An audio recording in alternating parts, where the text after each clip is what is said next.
Hello everyone, this is your friend from Naruto Audio Fanfics, and we are back once again with a brand new fanfic. Which is what if Naruto befriended Femme Kurama early and built a legendary harem with Hinata, Ino, Anko, Temari and Femme Haku. Smart and overpowered Naruto Part-2.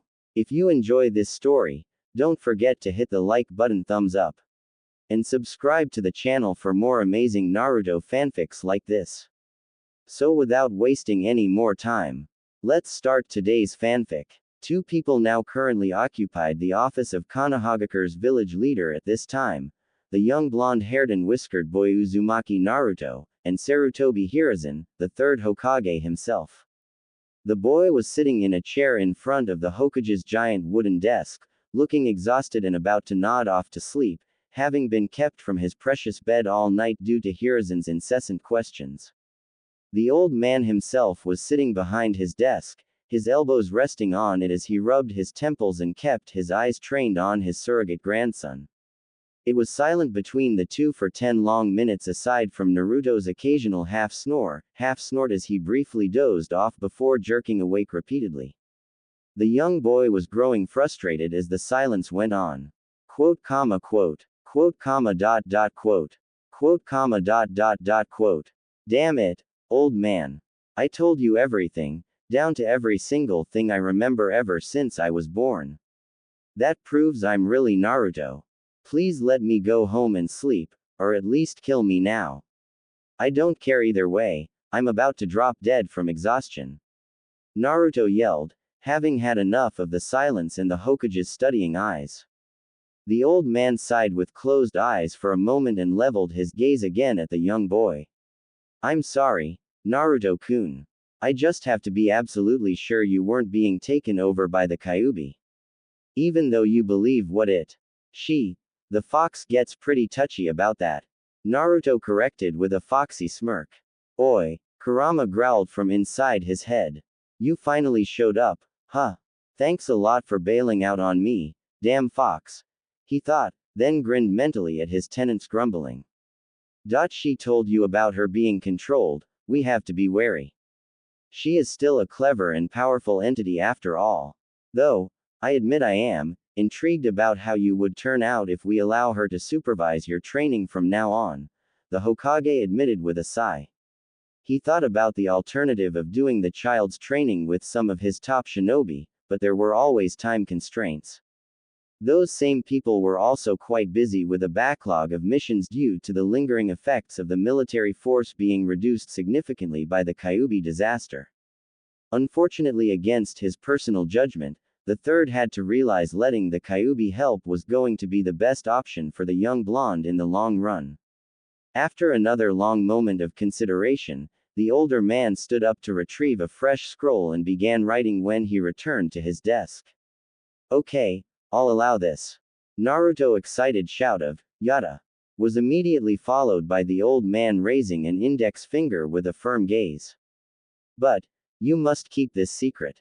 Most people in this village will not take kindly to the thought of you being raised by the Kyuubi, and they will likely take it upon themselves to get rid of you if this gets out. You may confide in people you truly trust, but I'd still be very selective about that too if I were you, he warned as he continued to scribble in the scroll.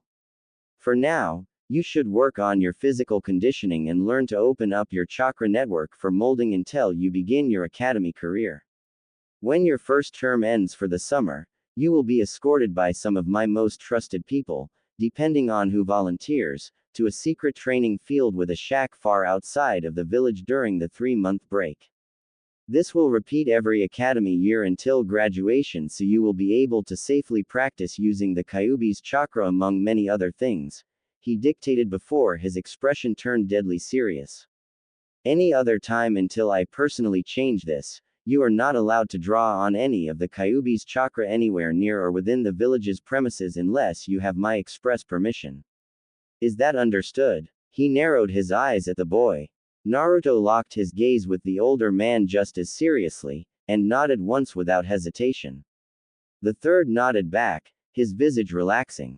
What are you going to do about the academy, Naruto-kun?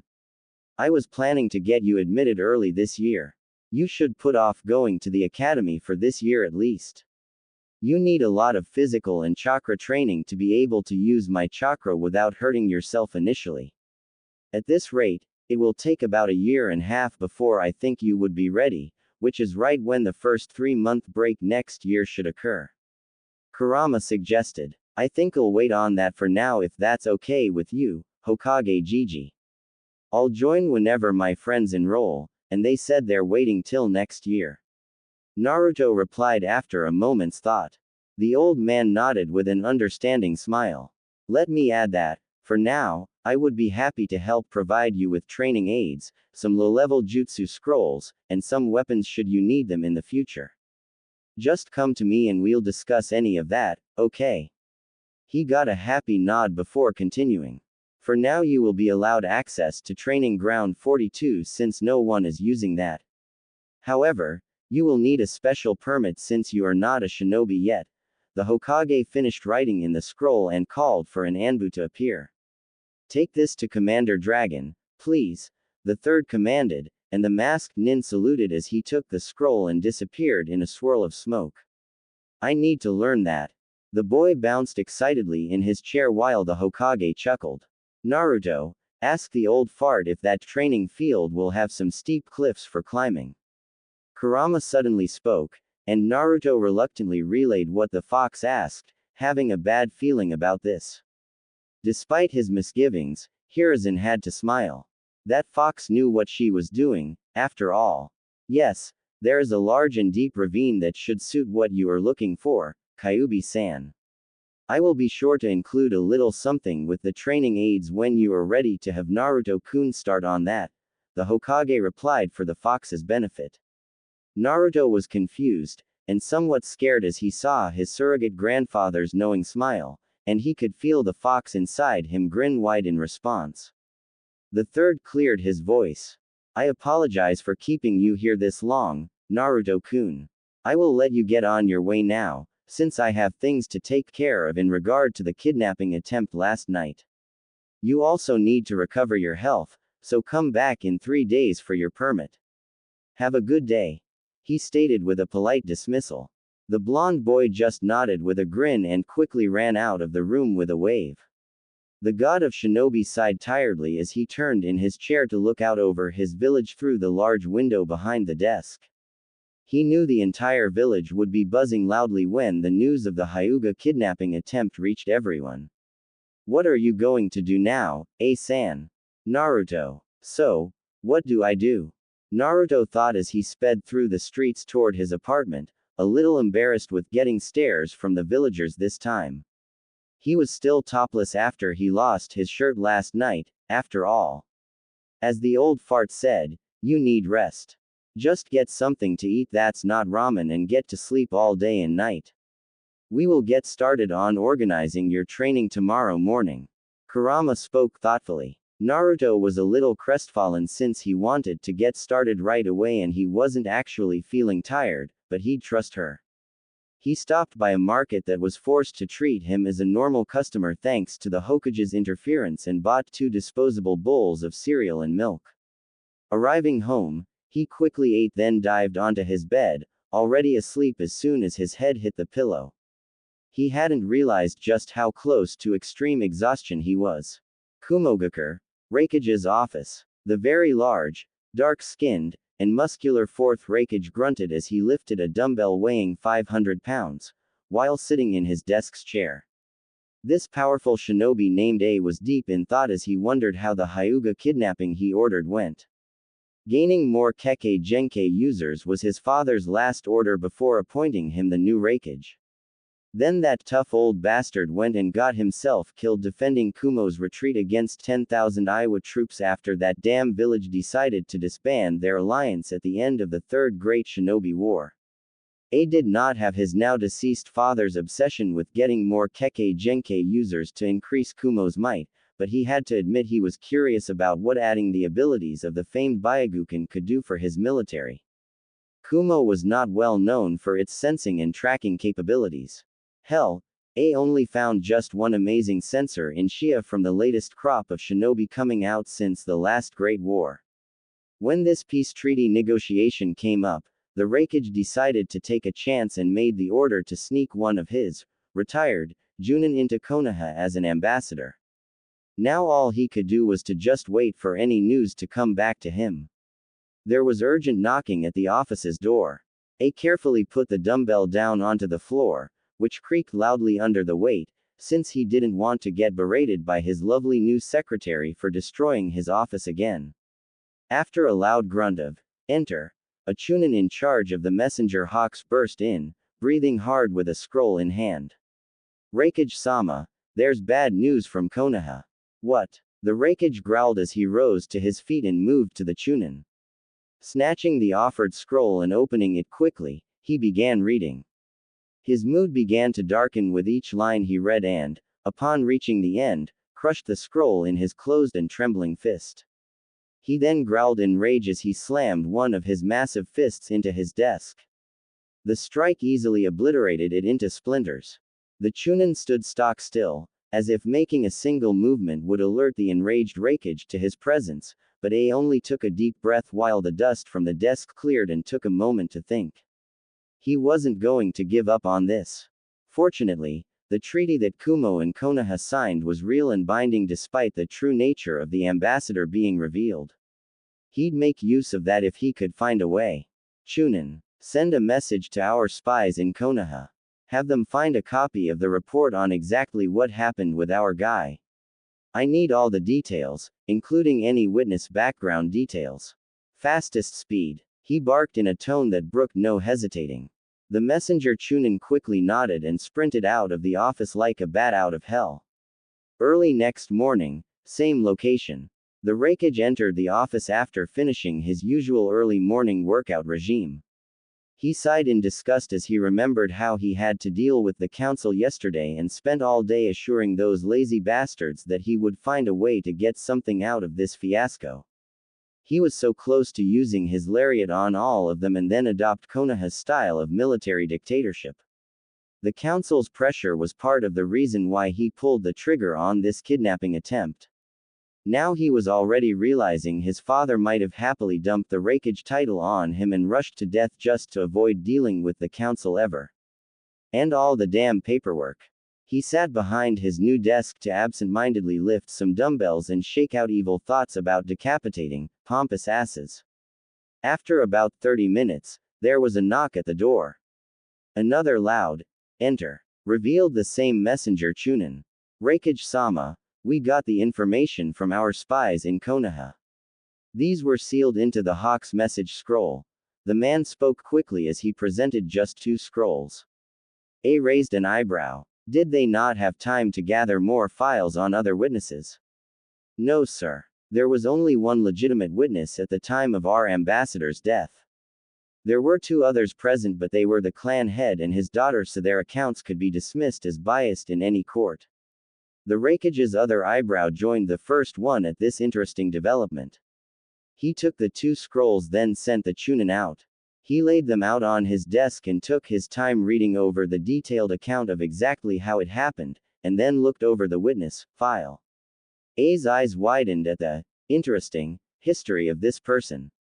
His lips began to form a smirk as he reread the Konoha ANBU's report, and his many years of shinobi experience told him that it seemed to have left important parts out in some areas.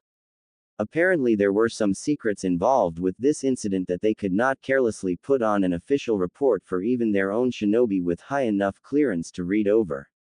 No matter, it would be their downfall. Without the whole truth, this report suddenly had holes. It was a long shot, but A would take this as he buzzed his secretary into the office via the intercom. "Mabui-san, get me the diplomat that worked with Konoha in the past, and clear my schedule for this morning. I have a long list of things to discuss with him," the Raikage ordered. The now named beautiful dark-skinned young woman affirmed with a silent nod and moved to make arrangements. A then leaned back into his chair and sighed. "This is truly an underhanded tactic. I almost actually feel bad about this, almost, but I need to succeed in this to make the inevitable international shitstorm from the attempted abduction worth it." He began to grin. If this works, we may actually get an intact body of the strongest and most pure male Hyuga. That would provide solid results in our research compared to a female Hyuga who was viewed as weak by her own clan, especially if we managed to extract some semen before it could decay. Same time in Konohagakure. I can't believe I slept that much. You're right about me needing it, Kurama. Naruto muttered out loud as he yawned and stretched his body as much as he could in his bed on this early morning. He slept most of the day away yesterday, only getting up to eat and relieve himself. I am always right. I do have one question, though. Just what is that abomination you have on your head? Kurama remarked in his head, curious about the interesting-looking nightcap her host was wearing. It looked like an odd toothy monster eating the boy's blonde hair. Oi, don't diss Mr. Nightcap. It protects me from bad dreams and keeps my head warm. Besides, it's a gift from Hokage Gigi. He defended as he stepped out of the bed to stretch some more. Nevertheless, my container shouldn't be wearing something that's stupid and childish, grumbled the fox. Naruto just shrugged as he pulled the nightcap off and began undressing for shower. You do realize I'm still a child, right? The boy deadpanned. So, foxes are already adults by the time they're your age. Kurama tried pitifully. He just laughed out loud. Your fox logic won't work on a human, and the hat stays. He smirked upon hearing an annoyed snort in his head. After showering and eating an actual healthy breakfast of milk, fruit, toast, and oatmeal, Naruto dressed in his training outfit of a black loose sleeveless shirt with the Uzumaki spiral drawn in red on the back and white shorts. So what do I need to start with? The boy thought, getting down to business as he stretched to make his body loose. Unfortunately, your body is pitifully underdeveloped thanks, once again, to your hopefully former ramen addiction. Kurama paused for an angry snort from her container before continuing. Any real physical conditioning will just break your body at this point. We will build up your endurance and muscles as you eat healthier before we begin on any actual conditioning and your shinobi training. It won't take much time, as I will be working to make efficient use of your body's improved nutrition. It shouldn't more than 2 months for you to be in good enough shape. Until then, we'll start with something easy. Maybe 10 laps around the entire village, and 2 sets of 50 crunches, push-ups, and squats each 2 laps. The fox couldn't help but smirk evilly at the boy's horrified expression at the list of the easy exercises. We will flesh out more of your exercises from there as time goes on. Now get going and no talkback. Chop chop.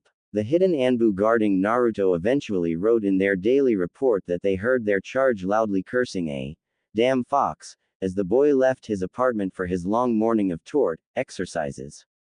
Later, it was noon when our blonde hero was dragging himself up the stairs to his apartment. Damn fox, you put me through hell today. Naruto whined as he painfully fished for his keys in his shorts pocket. I know, I particularly enjoyed your creative vocabulary on what you were going to do to me when I asked for 2 more laps. I'll be looking forward to more tomorrow. Kurama replied, snickering at the memory. Naruto let out a pained groan as he opened the door, shuffled in, and fell forward flat on the entrance hallway's floor. A moment later, the 2 Anbu guards hidden next to the still open front door could hear snoring. 2 huge sweat drops formed in the air above where the 2 invisible guards were hiding. After listening to the boys snoring for 5 minutes, the guards shrugged at each other and one of them briefly shimmered into visibility to gently close the front door. An hour later, the blonde woke up with his stomach grumbling. He opted to make use of the first of his 2 allowable ramen meal for the week. He cleaned himself up and headed back out, wincing in slight pain from his sore body. Arriving at Ichiraku Ramen, he was greeted by one of the few people that saw him for who he really was, Tuki, owner of his favorite ramen stand. Hey there, how's our hero doing? The middle-aged man called out boisterously from the kitchen as he saw the little blonde sit at the counter. Naruto glanced around to check he was actually the one being spoken to and his head in confusion with a fox-like expression. Hero, did I do something, old man? He innocently quizzed. Tuki laughed uproariously. You sure did. You're too modest, or have you forgotten how you saved that cute Hyuga heiress the other night? The whole village is abuzz about it. The cook clarified. Naruto smacked a fist into the other hand in realization. Oh, ooh, that one. Actually, I did forget about that. I was sleeping all day yesterday and I was busy with my sensei from hell all morning. Naruto replied with an embarrassed chuckle while rubbing the back of his head. I heard that, scoffed the sensei from hell. A cute brown-haired young teenage girl came into view from the back of the stand. As soon as she saw the familiar mop of sun-kissed blonde hair, she let out a happy cry and jumped over the counter, with speed that would shock an elite Junin, to snatch the boy into a bone-crushing hug before he could say anything. You're a hero. You must have been so awesome when you stopped that evil nin all by yourself and saved that Hyuga girl. Maybe she'll fall in love and you two will get married, the cute waitress rambled on as she squeezed her little brother figure harder. Ayame-chan, you're killing our favorite customer, you know, the amused Tuki pointed out to his daughter. Huh, was her reply before she looked down to see the poor boy's blue face suffocating between her already budding. She yelped and pulled Naruto away from her chest before apologizing sheepishly. Naruto took in a breath and chuckled at Ayame, his sister figure, who also saw him for who he was instead of the Kyuubi. It was no big deal, Ayame-chan. I just happened to be in the right place at the right time. Naruto replied shyly with a hand on the back of his head before continuing. Why would anyone want to marry me though? I have the. He quickly clapped a hand over his mouth at the slip. Tuki and Ayame caught on and were stunned. Moron. Naruto's inner voice grumbled. You know now. The older cook leaned in to inquire carefully while Ayame looked on with a demure expression. Naruto sighed before nodding, and heavy silence fell on them for an uncomfortable moment before Tuki smiled broadly. Don't worry, what happened with the Hyuga clan is only the beginning. Some of the villagers are beginning to form new opinions of you, and it won't be long before everyone sees you for who you truly are. If you keep this up when you grow up, I wouldn't be surprised if you have many friends, and likely many girlfriends. The old man spoke the last part with a small perverted grin and laughed, before Ayame lightly conked him on the head with a ladle. Don't pay attention to him, even though it's true you'll be breaking many girls' hearts everywhere you go when you're older. Ayame slyly said with a teasing smirk. Naruto looked horrified. Why would I do that? It'll kill them if I break their hearts. His childish misunderstanding caused both Ichirakus to laugh uproariously, and it took them a while to settle down before asking an embarrassed blonde for his order. He felt better immediately when he was told it was on the house for his heroics. After eating 3 bowls, he wondered for a minute about what he was going to do today. Maybe I should stop by the Naris and see if Shika's home. Naruto thought before jumping off the stool and walked in the direction of the clan's district, saying his goodbyes to the ramen stand owners. A 30-minute walk found Naruto speaking with the lazy-looking guards in front of the Nara compound. However, he was dismayed to discover the head family had gone out of town for a few days into the clan's giant nature reservation to catalog the deer population for research, as well as gathering supplies for medicine and other things. The blonde let out a sigh and muttered, "Troublesome," before thanking them and leaving. The Naras thought about filing for copyright infringement upon hearing their signature phrase being uttered, but found it too troublesome. On the way, he passed by the Hyuga compound's main gate and he was reminded that Hinata wanted to see him again soon. He shrugged on that thought and decided it couldn't hurt to see if she was available. Stopping in front of the gate's 2 guards, he made his request. My name's Uzumaki Naruto. I was asked by Hyuga Hinata to stop by when I recovered, and I was wondering if she was available. The 2 guards narrowed their eyes at the blonde boy and he had to hold back a gulp. Finally one of them spoke up. Uzumaki-sama, please remain here while my colleague steps inside to inquire about your request. The one on the left spoke professionally while the other slipped inside through the gate, apparently to speak to someone. A few minutes of terse silence passed between Naruto and the remaining guard until the front gate creaked open to reveal the other guard and one more man. Hyuga Hazashi stepped up to Naruto and bowed slightly. The surprised Naruto nervously returned the bow. Hello, Hiyashi-sama. We met the other night. I apologize if my stopping by here unannounced took you out of your busy schedule. Naruto respectfully said, mistaking the man in front of him for his identical twin brother, the Hyuga clan head. Hazashi could not resist an amused smirk.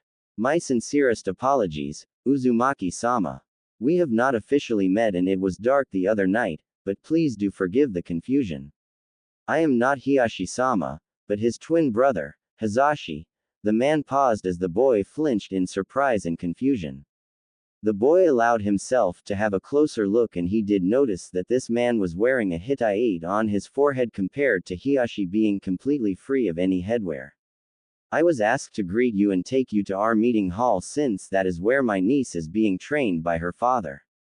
Hazashi continued as he bowed and stepped aside for Naruto to enter the compound. The blonde stayed where he was, a little nervous. Hazashi-sama, if they're busy, maybe I shouldn't bother them. The boy tried to respectfully back out. Nonsense, Uzumaki-sama. They are about to finish and Hinata-sama will have some free time afterward.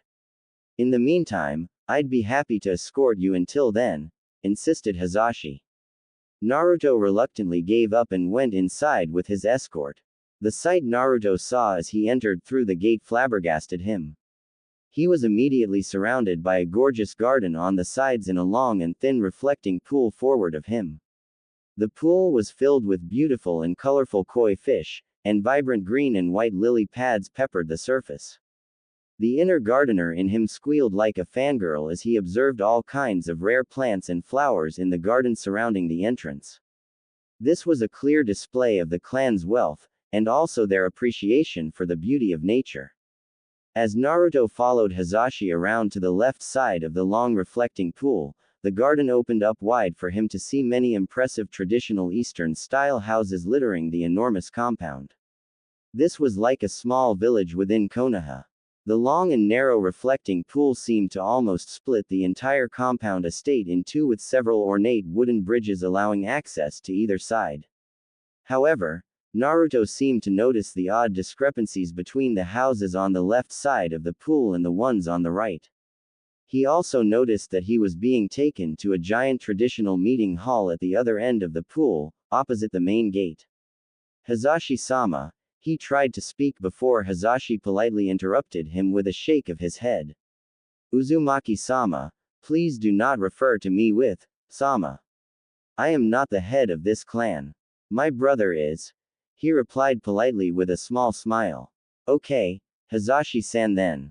I know I'm being rude asking this, but I noticed that there are a lot of small houses on this side of the pool while there are fewer on the other side, yet they're bigger and fancier. Is there a reason for that? Naruto inquired as he continued to see the differences. Hazashi smiled gently at the boy's observation.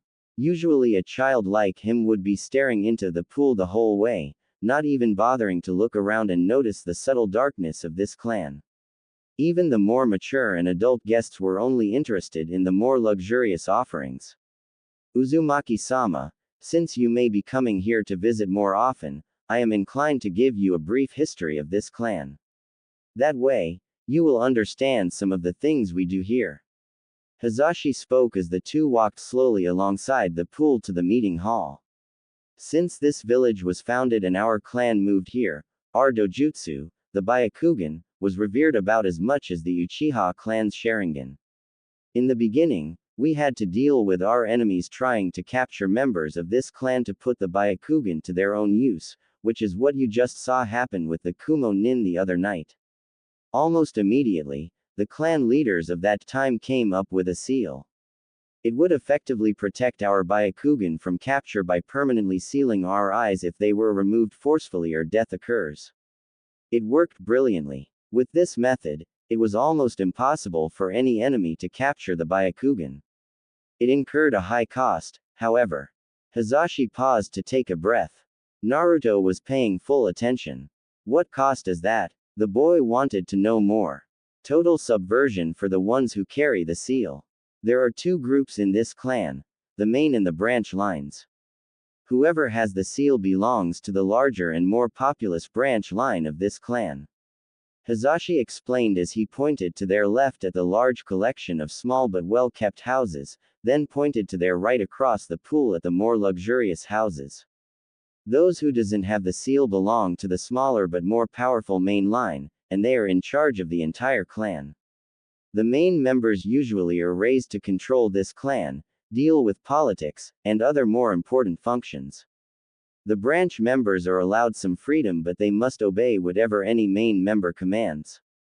If disobedience occurs, the main member may decide to use a special hand seal to incur unbearable agony as punishment on the branch member. This can even lend to mental damage or death. Ever since the beginning, we have been separated, the branch family forever serving and protecting the main family. Hizashi finished and glanced down to see an upset-looking Naruto. That's too cruel. No clan should have to be like that. I never had a family or a clan, but I can't imagine relatives being forced to serve me just because we were born into this. We should all be equals. He muttered with a sad expression before looking up at Hizashi.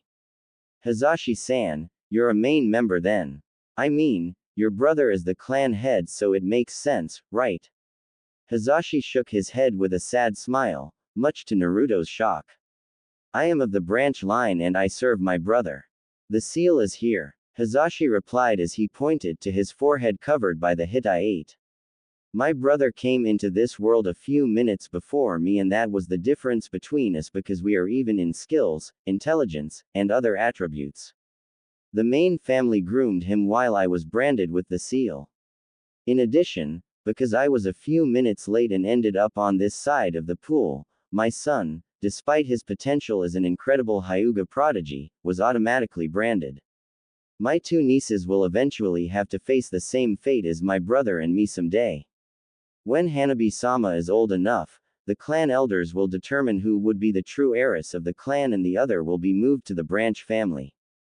Hizashi explained, and he could see the little boy was about to have an angry outburst. The man decided to interfere by holding a placating hand on the boy's shoulder to calm him down. Naruto had to hold his anger in, and then he looked downcast and shook his head in frustration. Uzumaki-sama, I am sorry this has upset you, but I wanted you to understand a little of this clan's traditions. When you see something here you may object to. Whatever happens here inside these walls, it generally would be best to not interfere and leave it for the clan's business. Now, we are here.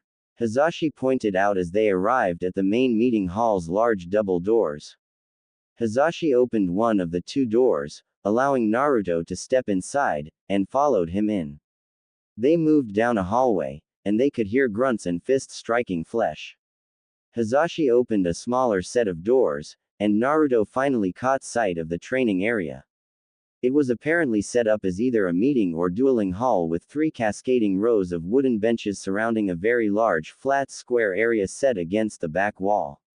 Naruto could see a small indigo-haired girl, in a black skin-tight training outfit, attempting to land a hit on a tall man wearing white training robes in the middle of the stage.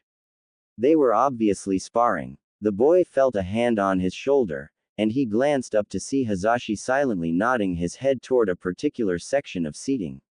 He complied and followed his escort to sit farthest from the sparring so as not to distract either of the combatants. Naruto could only watch in amazement as Hinata tried to hit her father with a flurry of fast, at least for him, and precise strikes aimed at his limbs. He was particularly impressed when Hiyashi knocked her to the floor hard with a nasty downward palm strike to her cheek, but she immediately got up to keep trying to land a hit on her father. He definitely liked the guts she was showing, at least. After a few more minutes of sparring, Hiyashi suddenly held a hand up signifying that their spar just came to an end. The two fighters then straightened up and bowed to each other. You are improving, my daughter. You have managed to close one of my tenketsus earlier than last time. Hiyashi commended as he seemed to flex his left hand. Your kata need work, however. Practice them and we will train again tomorrow afternoon. For now, I see you have a guest, he stated as he glanced up at Naruto and Hazashi. Hinata was confused for a moment until her pale eyes finally locked with blue eyes after searching the meeting hall. Her only reply was, "Eep," as she instinctively hid behind her father's legs. Hiashi and Hazashi exchanged amused glances while Naruto was wondering what was wrong with Hinata after her complete 180-degree from a fighting badass to a bumbling introvert. Now, you should not be rude. Do not be shy and greet your guest properly. Hiashi smirked as he gently pushed his daughter around to his front. Hinata was losing her nerves and her eyes were wandering, looking at anything in her vision except for Naruto himself. Hazashi gently his charge to get the boy's attention. He then motioned with his hand for the boy to get closer to the girl and her father. Naruto complied, making his way down the steps to the main floor to stand face to face with a very nervous Hinata, who still would not look him in the eyes. With an incline of his head in greeting, Hiashi left them alone to talk some things over with his brother. Hello Hinata-san. I stopped by here to let you know I'm alright, since I thought you'd like to know that. By the way, that was some cool fighting you did. What was that called? Naruto curiously inquired. Hinata blushed at having her martial arts skill being called cool. Anyo, we train in the G gentle fist. We use it to strike W with chakra to inflict internal damage, instead of external like most other fighting stances, she bravely replied, but still unable to look him directly in the eyes. That's incredible. I guess that's why I saw that Kumo guy fall apart even though there was no damage on the outside. Your dad was really awesome. Naruto exclaimed before he realized something. Wait, when I met you at that playground, you could have fought those bullies off, couldn't you? The question made Hinata flinch visibly and a cloud seemed to form over her head. I'm sorry, Naruto-kun, I just don't like hurting anyone if I can help it. The pale-eyed girl mumbled as she looked dejectedly down at the floor while poking her two index fingers together. Well, that's no good. I'd hate for you to be hurt and if you could defend yourself, you should do it. Naruto admonished gently with a serious expression, and there was clear concern in his deep blue eyes. Hinata could not help but blush at that. I suppose you're right. I'll try my best next time, she replied with a shy smile, finally locking her eyes with his. Naruto gave one of his trademark foxy grins and nodded in approval. So, your uncle told me you have some free time after this. Do you want to play together or something? He then tried to offer, hoping his new friend would say yes. Hinata nodded quickly. Anyo, I'd like that. Just let me clean up and get changed, she replied with another blush and quickly made her way toward the changing room. Naruto looked after her departing figure until she was no more, before he turned to the twin brothers. Hiashi-sama and Hazashi-san, was that really the same person that hugged me out of nowhere the other night? Maybe she's got a twin like you too? He curiously inquired as he was pointing in the direction of Hinata. The twins exchanged amused grins. I will admit that was a very rare occurrence for my daughter. She is rather shy and unwilling to stand up for herself in most situations. That was why I was impressed when I was told she actually made it difficult for the kidnapper before you rescued her. Hiashi admitted. The blonde boy put a finger to his chin and his eyes squinted fox-like as he became deep in thought. She didn't do anything like that until she saw me sneak up behind the nin. I wonder why she suddenly tried so hard at that moment. He innocently said. The two brothers raised an eyebrow each as Hinata picked that moment to return in a simple pink kimono. After some small talk, the two children excused themselves to go play together elsewhere and the twins were left alone. That little, he is already stealing my daughter's heart and he does not even realize it. I should teach him a lesson. Hiashi suddenly murmured to his twin in an annoyed tone. Hazashi smirked a little. He is only a child, brother. I doubt Hinata-sama realizes it as well. We should just let them grow and find out themselves. Hazashi advised and heard his brother let out a small sigh. I am not looking forward to my daughter's teenage years. If Hinata turns out to be anything like Hitomi-chan was, she would only remain shy until she decides one day to do what it took to get and keep her man. I should not say this as her father, but I am not betting on Uzumaki-san's chastity lasting long. Hiyashi spoke in a resigned tone. Hizashi had to smile at the memory of his brother's deceased wife. Not only that, but imagine the headaches our elders will give you when these two become close. Hizashi pointed out playfully and enjoyed seeing one of his brother's eyebrows twitch slightly at the mention of the elders. That comes with the territory of being the clan head, I suppose. However, have you noticed something about Uzumaki-san? Hiyashi inquired, changing the subject for now. Yes, brother. He looks like a young version of the fourth Hokage and his somewhat mischievous nature reminds me of Uzumaki Kushina. Brother. You don't suppose. Hizashi would have completely lost his calm at the implications if he weren't shocked into silence upon seeing a very rare full-blown smirk form on Hiyashi's lips. He looked truly devious. If you remember, we have had good relations with Minato-san, and we were privy to the fact that he and Kushina-san were in love and secretly married. You should also remember that we have not seen Kushina-san anywhere in the village for about 6 months until the Kyuubi attack. That day, we have heard the sad news of her dying along with the fourth, on the same day young Naruto was born. It is possible that if she had been actually pregnant with that child, she would have kept any sign of showing hidden until after birth for security concerns. One last thing that could make this more believable, we knew Minato-san personally, and how could he have used someone else's newborn, even an orphan, to seal the Kyuubi? I see him trusting only his own child to carry the burden. Hiyashi finished his deduction to his younger brother's growing astonishment. Brother, if that is true, Hizashi sputtered before his older brother held a hand up for silence. It is just speculation without solid evidence. We should keep this information hidden for now, at least until this could be used as a bargaining chip against the elders should they object to my daughter's growing involvement with the demon brat. They will not be able to resist the prospect of having our clan linked with the powerful traits of the lost clans of Uzumaki and Namikaze. This is all for my daughter's happiness should she wish to pursue Uzumaki-san in the future. Hizashi allowed himself to regain his composure and formed a smirk of his own at this devious plan. He was curious about something though. Brother, you seem quite convinced that Hinata-sama may choose Uzumaki-sama as her lover in the future, even though they are quite young and have just met each other, he pointed out to his older brother. Hiyashi just closed his eyes and allowed a tiny grin. It may be somewhat undignified of a noble main member to speak like this. Hizashi almost snorted at this private joke between them.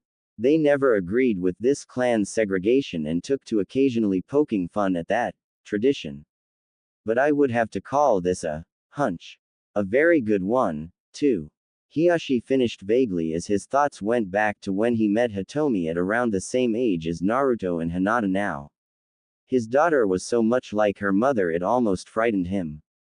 2 hours later, Naruto found himself standing outside the Hyuga compound's gate exchanging goodbyes with Hinata and Hizashi with promises of visiting again soon. As he walked away, he was happy about how things went with Hinata. She was a little weird with all the blushing and stuttering, but she was really kind and he could see himself being good friends with her. He found it funny that she was clueless about some of the games that other kids played outside the compound walls such as tag and ninja. He easily won a tag but was rather humbled playing ninja with Hinata as she usually found him easily with her Byakugan. Note to self. Don't play any kind of hiding games with any Hyuga. That aside, Naruto, did you check out that girl's body when she was training? Kurama asked from Naruto's mind, before she almost smacked herself in the face for asking such a loaded question. Yeah, what about it? Naruto replied, not catching on to anything. The fox sighed in relief that her container was still young and naive. Bless your naivete, boy. Anyway, that is how a properly developed body looks. Her clan was focused on taijutsu training and proper nutrition almost from birth. She was fast, limber, and agile. Were she so inclined, she could kick your 8 different ways in the first 5 seconds with the way you are right now. Kurama stated as a matter of fact. Naruto had to bitterly agree with her assessment of his current condition. In your case, you have a natural disposition towards strength rather than speed like her. That is not to say we cannot make you fast, but your physical attacks will be devastating when you can fully utilize your strength. In 2 months, we will work strength into your body but also make sure you stay as quick and agile as your body would allow. For now, just focus on your exercises until then. Naruto nodded his affirmative before he had another thought. How do you know so much about human training methods? I was not always a monster who razes villages to the ground for no good reason, you know. I did observe humans in various forms throughout my long life, and while I was trapped in my 2 previous containers, I had a good and up-close look at how shinobi train, the fox explained before an idea struck her. That reminds me, we will need to get you started on studying history, tactics, math, human anatomy, and science. Every day after the morning exercises, when you are not busy, you will go to the library and spend the afternoon studying the books I pick out for you. She finished in a no-nonsense tone as Naruto flinched in terror at the prospect of having to read anything without pictures. First you take away my ramen, then you destroy my body, and now you want to bore me to death. Oh, stop whining like an infant. A strong body works best with a strong mind. A clever tactic you study now may save your life later when you remember it in the heat of a battle. You can effectively damage any human body with as little force as you need if you know where exactly to strike and what amount of pressure to apply. Studying famous shinobi and clans now may help you later if you ever encounter any of these shinobi or their offspring, since specialty jutsus are generally passed down. These are just few of many benefits of having knowledge, the fox lectured. Naruto didn't want to admit it at all, but he knew she was absolutely right. Besides, it's only for the first couple months as you build your body up to acceptable levels. After that we will get more practical, and you'll only have to read just 1 or 2 books per week in addition to what they may teach you in the academy. Kurama allowed. Naruto nodded in resignation as he continued the walk back home. 2 days later. The past 2 days have been quiet. The only thing even remotely exciting that happened was when Naruto was kicked out of the public library on his first visit. The Hokage immediately appeared afterward though, and, kindly, asked for an explanation from the terrified librarian. When she could not provide an adequate response, the boy was allowed back in. The librarian was then reminded that she might be called in to talk with Morino Ibiki of the interrogation department to provide her supposed reason, the next time she tried something again with Naruto. She swore to never even look at the blonde the wrong way since that day. I guess studying history isn't so bad. The battle at the Canopy Bridge was pretty awesome. Naruto mentally spoke to the fox as he was walking toward the Hokage Tower from the library. Glad to see you're taking well to your exercising and studying. Kurama approved in his head. You work fast, Kurama. I can already feel my body changing. The blonde thought as he flexed his arms some, noticing a little bit more muscle as he entered the Hokage Tower and went up several floors.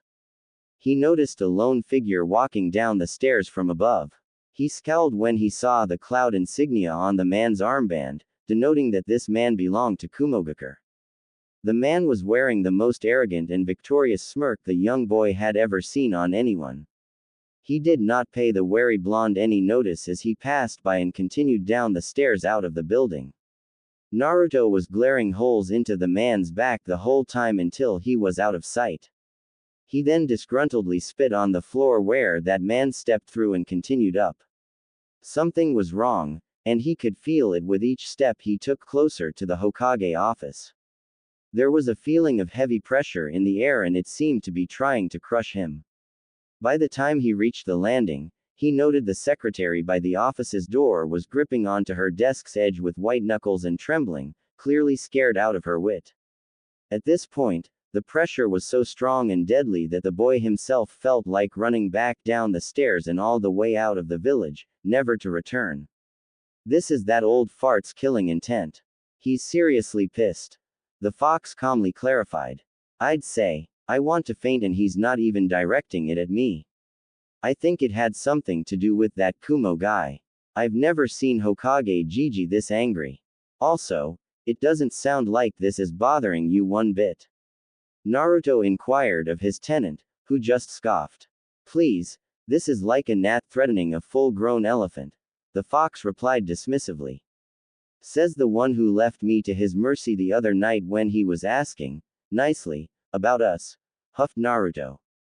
In my defense, that smile was scarier than anyone's killing intent, and I am looking at the world from a small human boy's perspective, not from a giant biju able to squash puny humans with just my pinky. The killing intent in the air slowly lifted, much to the relief of the secretary and the blonde boy. A long moment of heavy silence passed before Naruto brought an index finger up. I don't suppose this is a good time to visit him, Tame-chan. He tried to say in good humor. The cute young brown-haired female Chunin, doing secretary duties this week, violently shook her head. You're kidding me, right? You had to have felt that too. I like you too much to let you go in there now, Naruto-kun. She warned with a glare that brooked no argument. The boy just nodded his head and turned back in the direction he came from. I suppose you're right. I'll see you tomorrow then. Naruto agreed with a wave over his shoulder as he disappeared down the stairs. Now what? Now we find something else to do. There is no hurry in getting to that training field anyway. How about we repeat what we just did this morning for the evening? You should be able to handle that now. Kurama said thoughtfully as the boy winced at the prospect of more exercising. On the other side of the office's door, the Hokage felt Naruto's presence fade as he left the building. I'm sorry, Naruto-kun, but other things are on my mind at this moment, he thought as he sat in his chair and went back over the conversation that just happened with the Kumo ambassador. 15 minutes earlier. Would you repeat that again? The third ground out with barely constrained anger at the man standing in front of him, the new ambassador from Kuro. The man remained stoic, despite trembling violently on the inside in face of the powerful Hokage's anger. A good politician had to bluff all the time, after all. You heard me. Under the guidelines of our new peace agreement, we demand reparations for the wrongful death of one of our most prized retired shinobi. You also wrongfully did an autopsy on him without our permission and certainly have learned all of his secrets by now. The only way Raikage-sama will be satisfied is if we are allowed to retrieve an intact body of the man responsible for our ambassador's murder. The new ambassador spoke with a stern expression. You will forgive me for saying this, but we have evidence and witness accounts that placed your retired shinobi in the act of kidnapping Hyuga Hinata. We obviously followed procedure with a hostile shinobi in our territory. The Hokage almost shouted as he slammed a fist on the desk, cracking it a little. What evidence is that? We have confirmed reports that there were absolutely no traces of our previous ambassador anywhere in the Hyuga compound and none on the Hyuga girl who accused him of abducting her. Here is what we feel truly happened. The previous ambassador was just taking a walk outside the compound wall when a young and infamous prankster decided to surprise and assault the man. Why would he have expected an attack in a village he had just signed a peace agreement with? The ambassador spoke calmly with a fake puzzled look before continuing. And to make it worse, the boy yelled out a blatantly false statement that would send a random man nearby into a blind rage. After the ambassador was brutally murdered by the same man, the Hyuga clan attempted to cover it up by having a young innocent girl lie about a kidnapping attempt and procured the gag and rope themselves. The reports also said that the young prankster himself disappeared right before the other Hyugas appeared, apparently not wanting to be caught responsible for the ambassador's demise.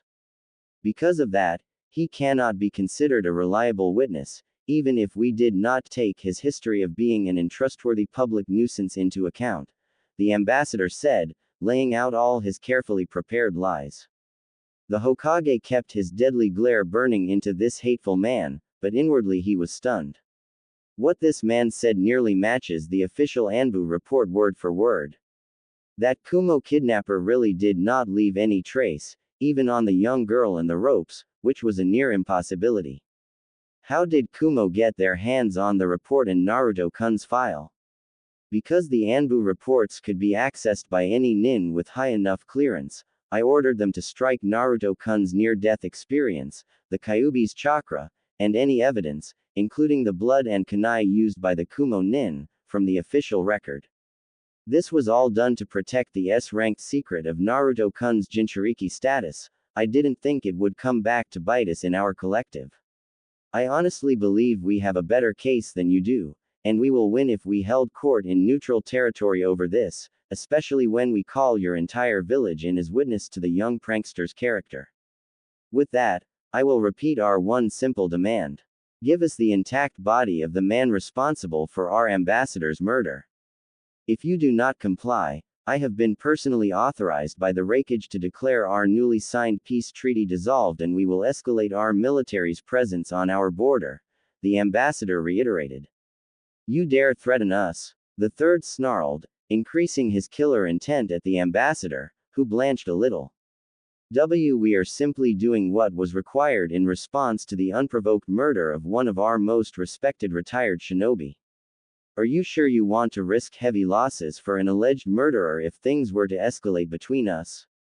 We all know Konoha is still weakened by the Kyuubi no Kitsune's attack. I'm also sure your current reports state that our military force is already back up to full strength after the last Great War. I wonder how your village, weary after so many losses, would feel if it was found out many more deaths could have been easily prevented by the life of one single man. You don't have to worry about this being public. We will keep this quiet and you can just explain the Hyuga man's death in any way you want. The ambassador pressed his advantage. The air grew heavy with tension each passing moment as the Hokage seemed to contemplate killing the man in front of him to just go ahead and get things started with Kumo. Get out.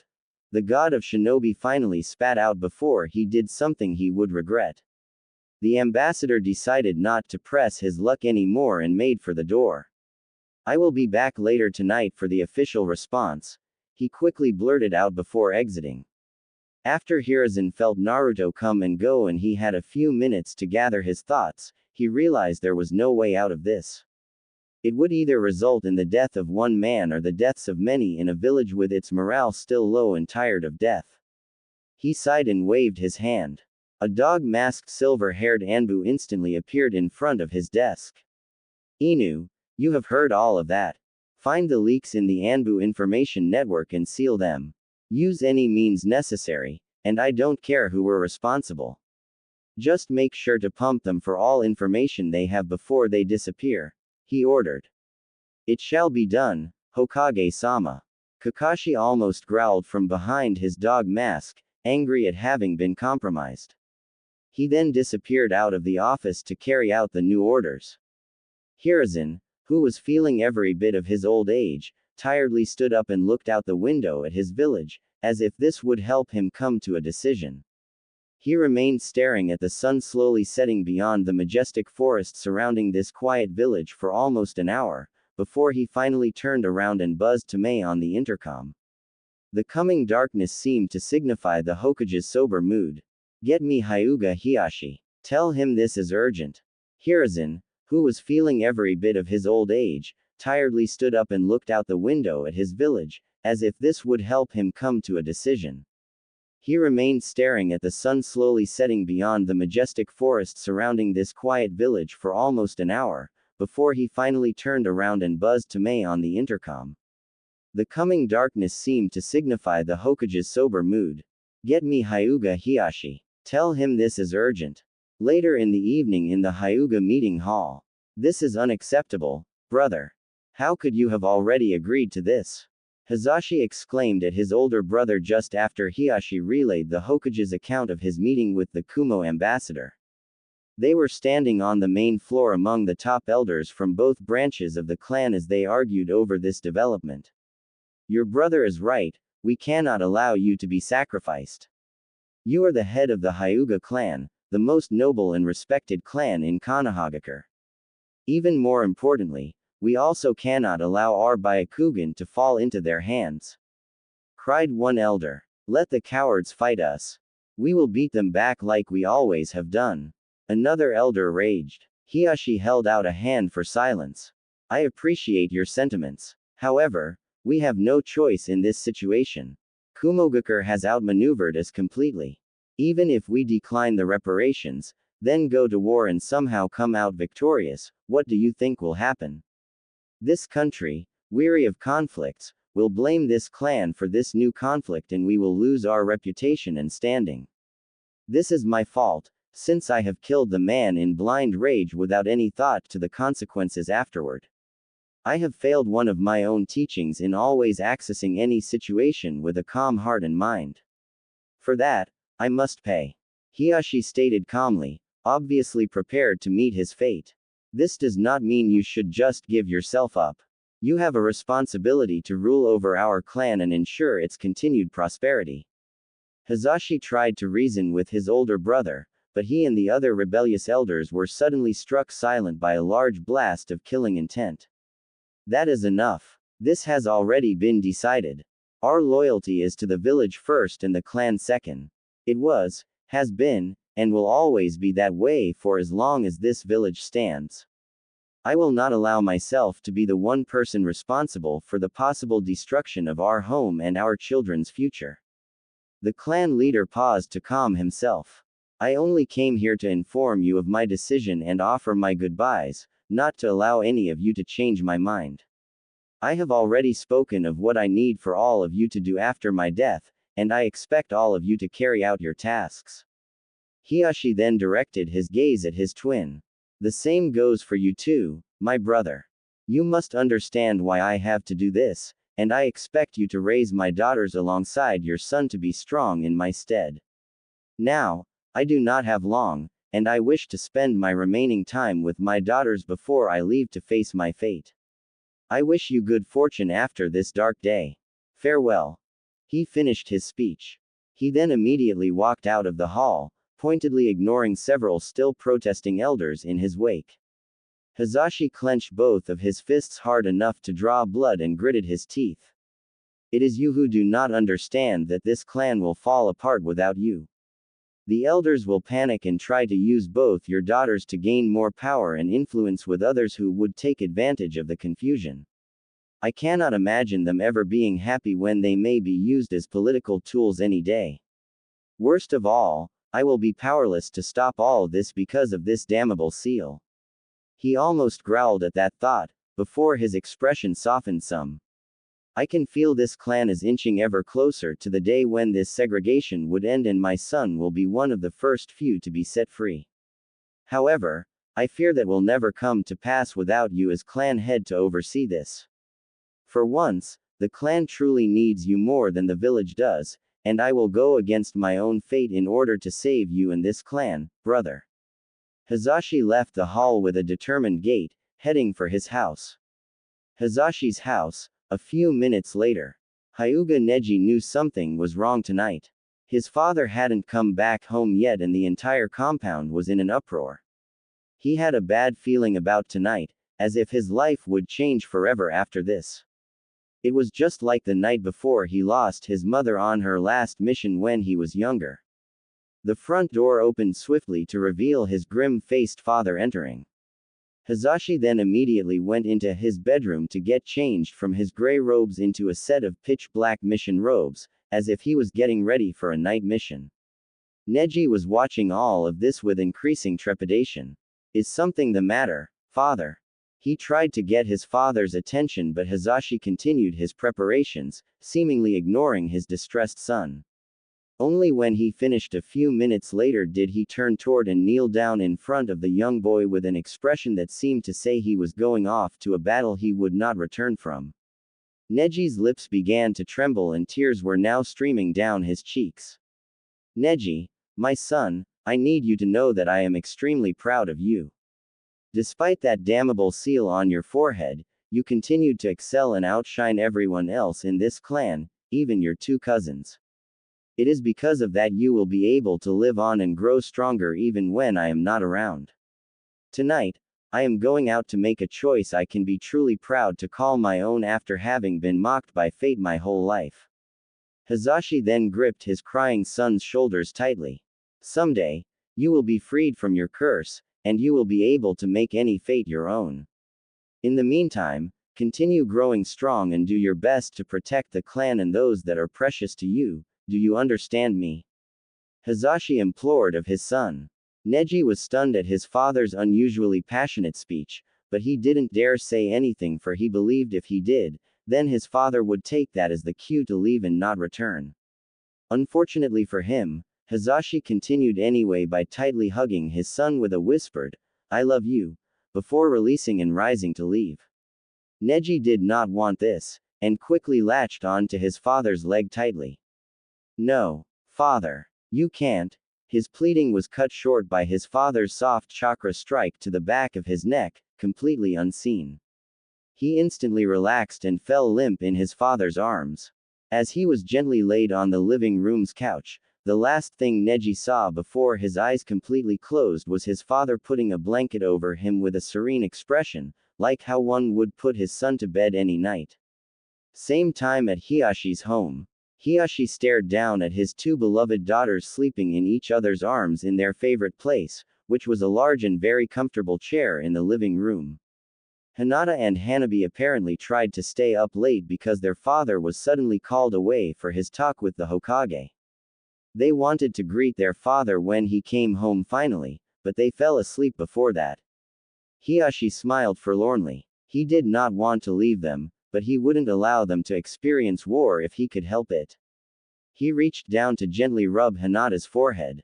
She shifted a little under the touch and ended up resting her cheek on the top of her younger sister's head.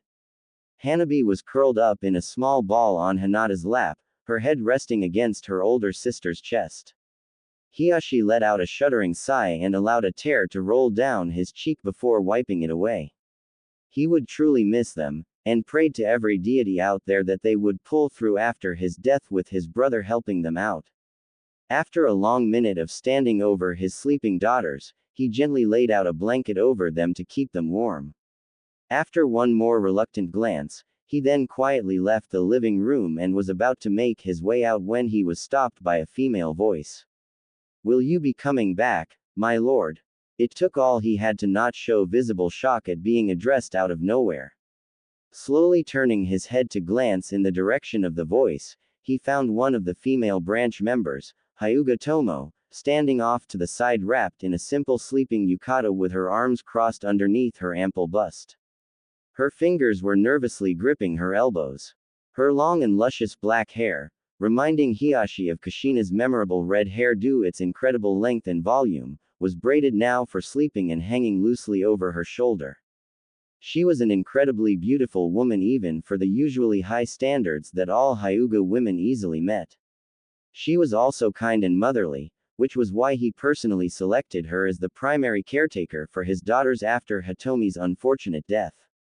She did an excellent job raising them since that fateful day, and he had come to truly admire her loving, yet slightly mischievous nature.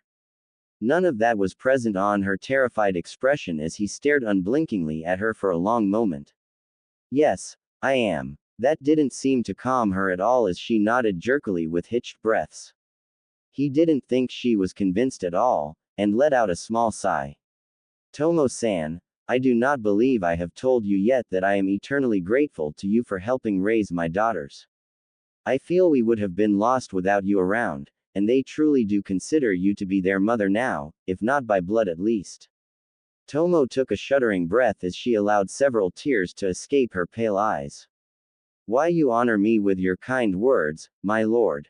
I truly do feel blessed to have been invited to serve your family, and I can only hope I did Lady Hitomi proud in her stead." Hiyashi closed his eyes and smiled fondly at the memory of his deceased wife. "Believe me when I say you have done much more than that. Please continue to watch over my daughters," he stated sincerely and bowed his head gratefully to the now trembling caretaker. "I must go. My lord," Tomo whispered brokenly as she seemed to reach her hand out for him, who was already walking with his head high through the door out of the house. He didn't look back. Letting out a choked sob with her outstretched hand now covering her mouth, the caretaker slowly turned her head to gaze lovingly at her charges, who were still sleeping in each other's arms looking adorable and peaceful. Your father can be a terrible liar sometimes, she muttered with a faint smile as tears continued to stream down her cheeks. After bowing to the gate guards, Hiyashi slowly made his way alone down the long and dark walkway leading from the compound into the village. It was nearly midnight as he slowed his pace. He did not need to be at the Hokage Tower for a good while and he would enjoy this final stroll before his upcoming death. It was interrupted, however, when he suddenly stopped after a few minutes of walking and instantly activated his Byakugan. Whomever you may be, you cannot hide from my all-seeing eyes. You may as well come out now, he quietly declared to a nearby lone tree on the side of the road. The tree's dense leaves shook and split open to reveal a black-clad man leaping down upon Hiyashi's ready form. Hiyashi effortlessly dodged a preemptive palm strike from the landing assailant before he rushed in to disable the man. He would not make the mistake of killing his opponent this time. He would just merely beat this man to within an inch of his life instead.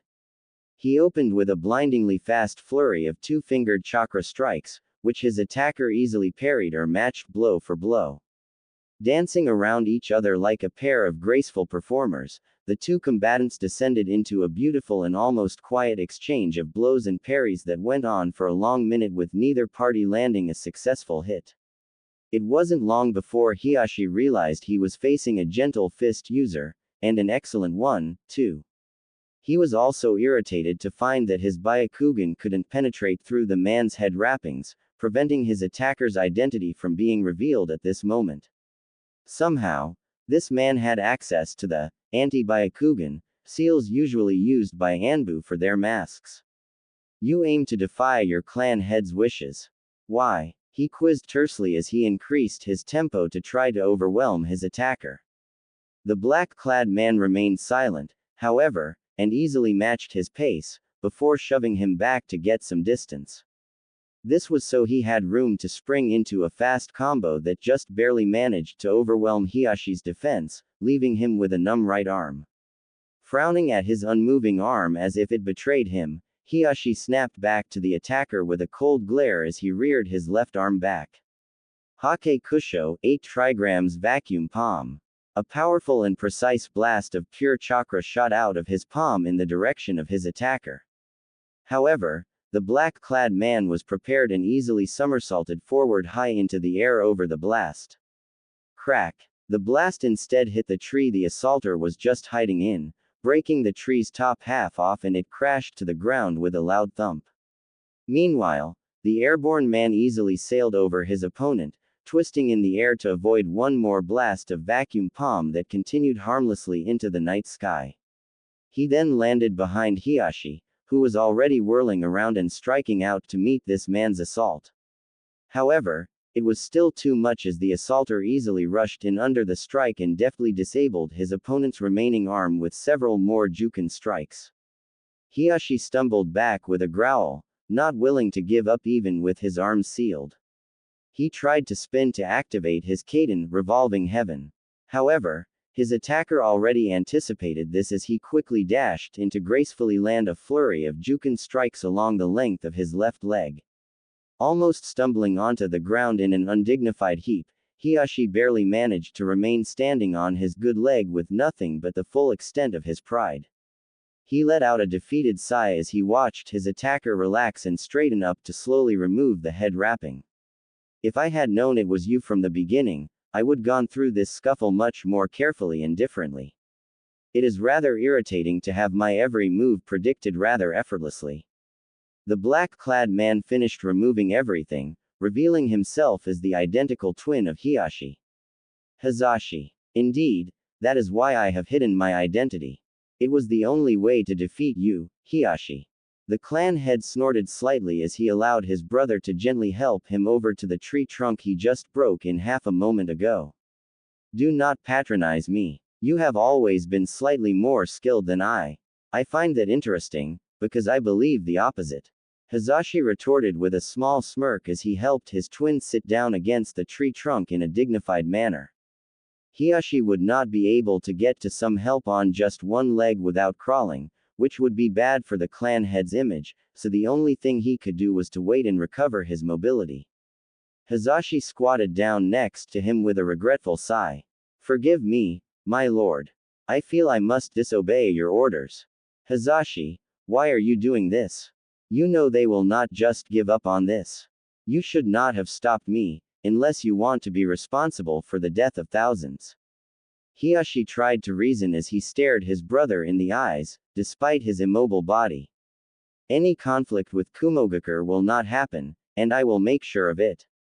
However, you must live. Your daughters and our clan need you alive more than this village needs you dead. I have decided I will take your place instead to ensure the best possible outcome for both the clan and village. Hiyashi's eyes widened slightly as his brother continued. Since I am your identical twin, they will likely not have noticed the switch until after the reparations have been confirmed through the official channels.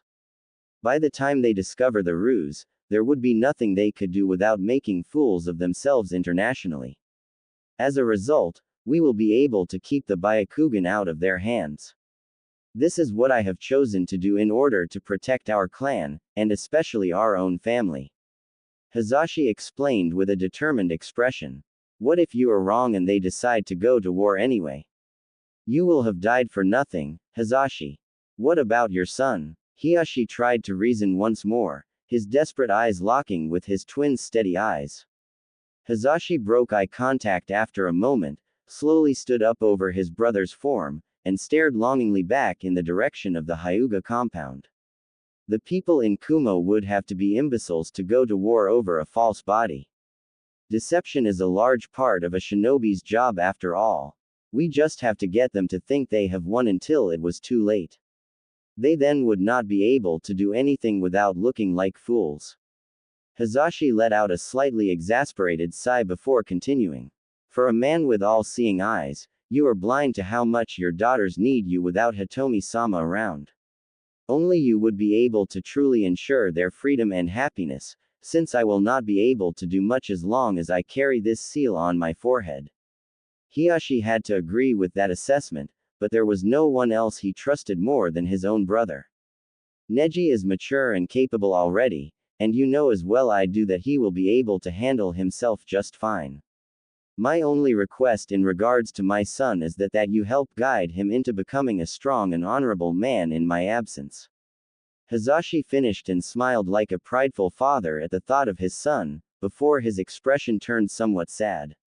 Forgive your little brother his selfishness. All my life, I felt like I have been mocked by fate, especially when my beloved son, and once in a lifetime prodigy, was branded simply because I was a few minutes late in our own births. Tonight is probably my one chance to make a true choice, to die the way I choose doing what I want, which is to ensure the best outcome for the clan, and more importantly, the best future for our children. He spoke thoughtfully while Hiashi could only listen in silence. Before I take my leave, I want you to understand this, Hiashi. I may have resented my fate, but I never resented you at all our entire lives. I will always be proud to have served the true head of our clan and, more importantly, proud to be your brother. Hazashi ended his heartfelt speech by moving calmly in the direction of the Hokage Tower, never looking back while leaving his final words behind. Goodbye, big brother. Hiashi could only sit in silence, his head following the departing figure of his twin. He already lost his desire to plead for his younger brother's return. How could he continue when he had seen nothing but fierce resolution in those pale eyes?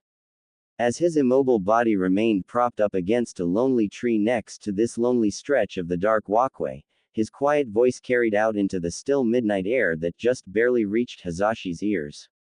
Goodbye, little brother. 15 minutes later in an empty park near Hokage Tower. Wow, that was rough. I took way too long finishing those exercises this time. Naruto thought as he leaned back on a park bench, exhausted from his latest round of exercises. That is to be expected with your body still recovering from this morning's routine. You did well, actually. Tomorrow you will rest both your mind and body. Either spend the day at home or go out with your friends. Kurama decided in the boy's head. He nodded, glad for the brief reprieve. Uzumaki-sama. A voice surprised Naruto into sitting upright on the beach as he snapped toward the source. He saw that it was Hazashi coming into view, easily recognized by the Hittite adorning his forehead.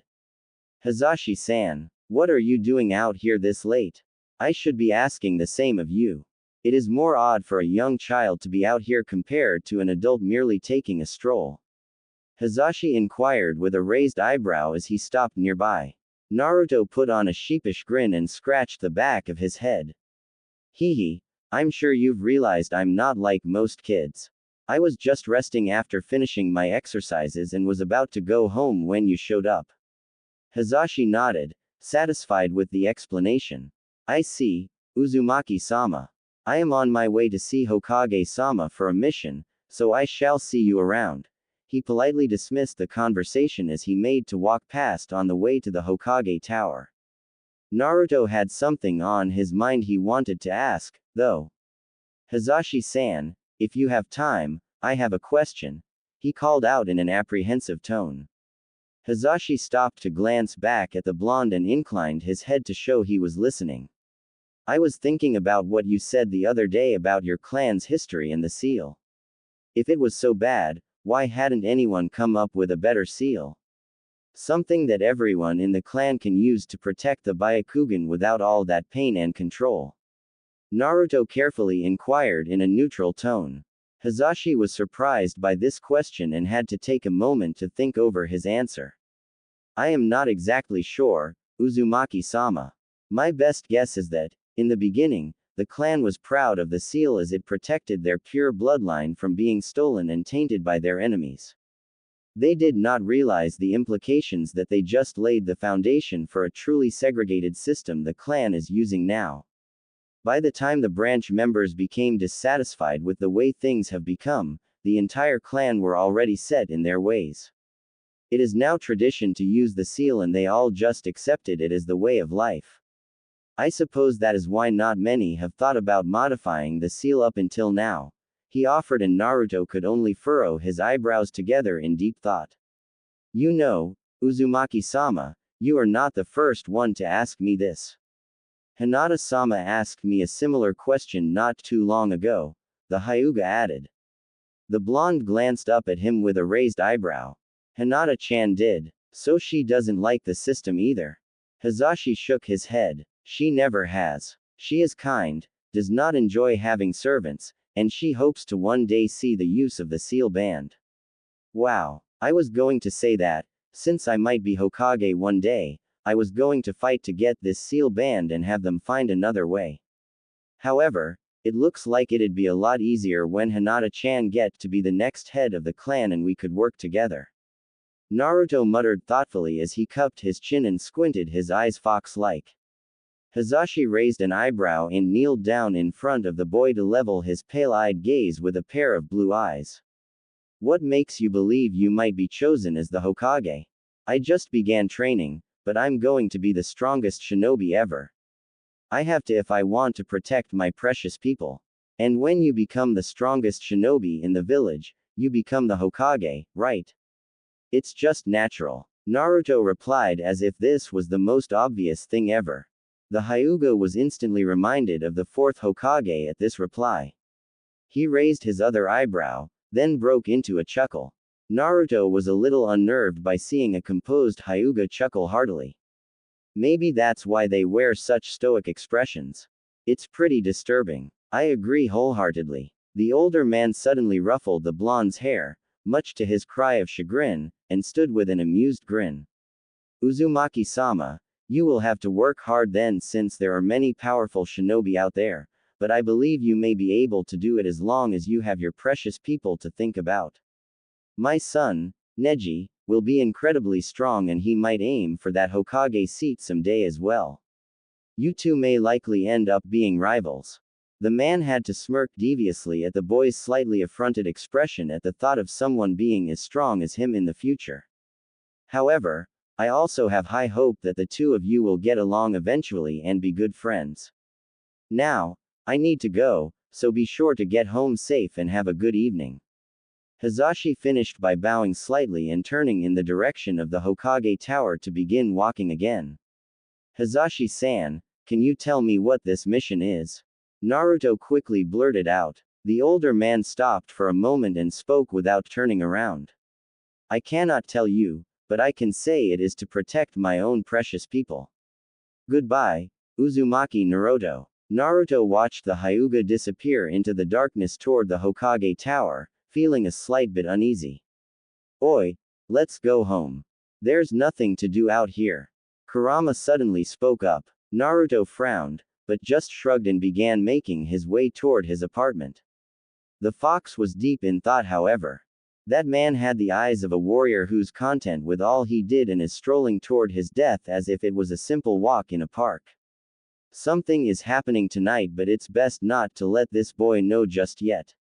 There is nothing we can do right now anyway.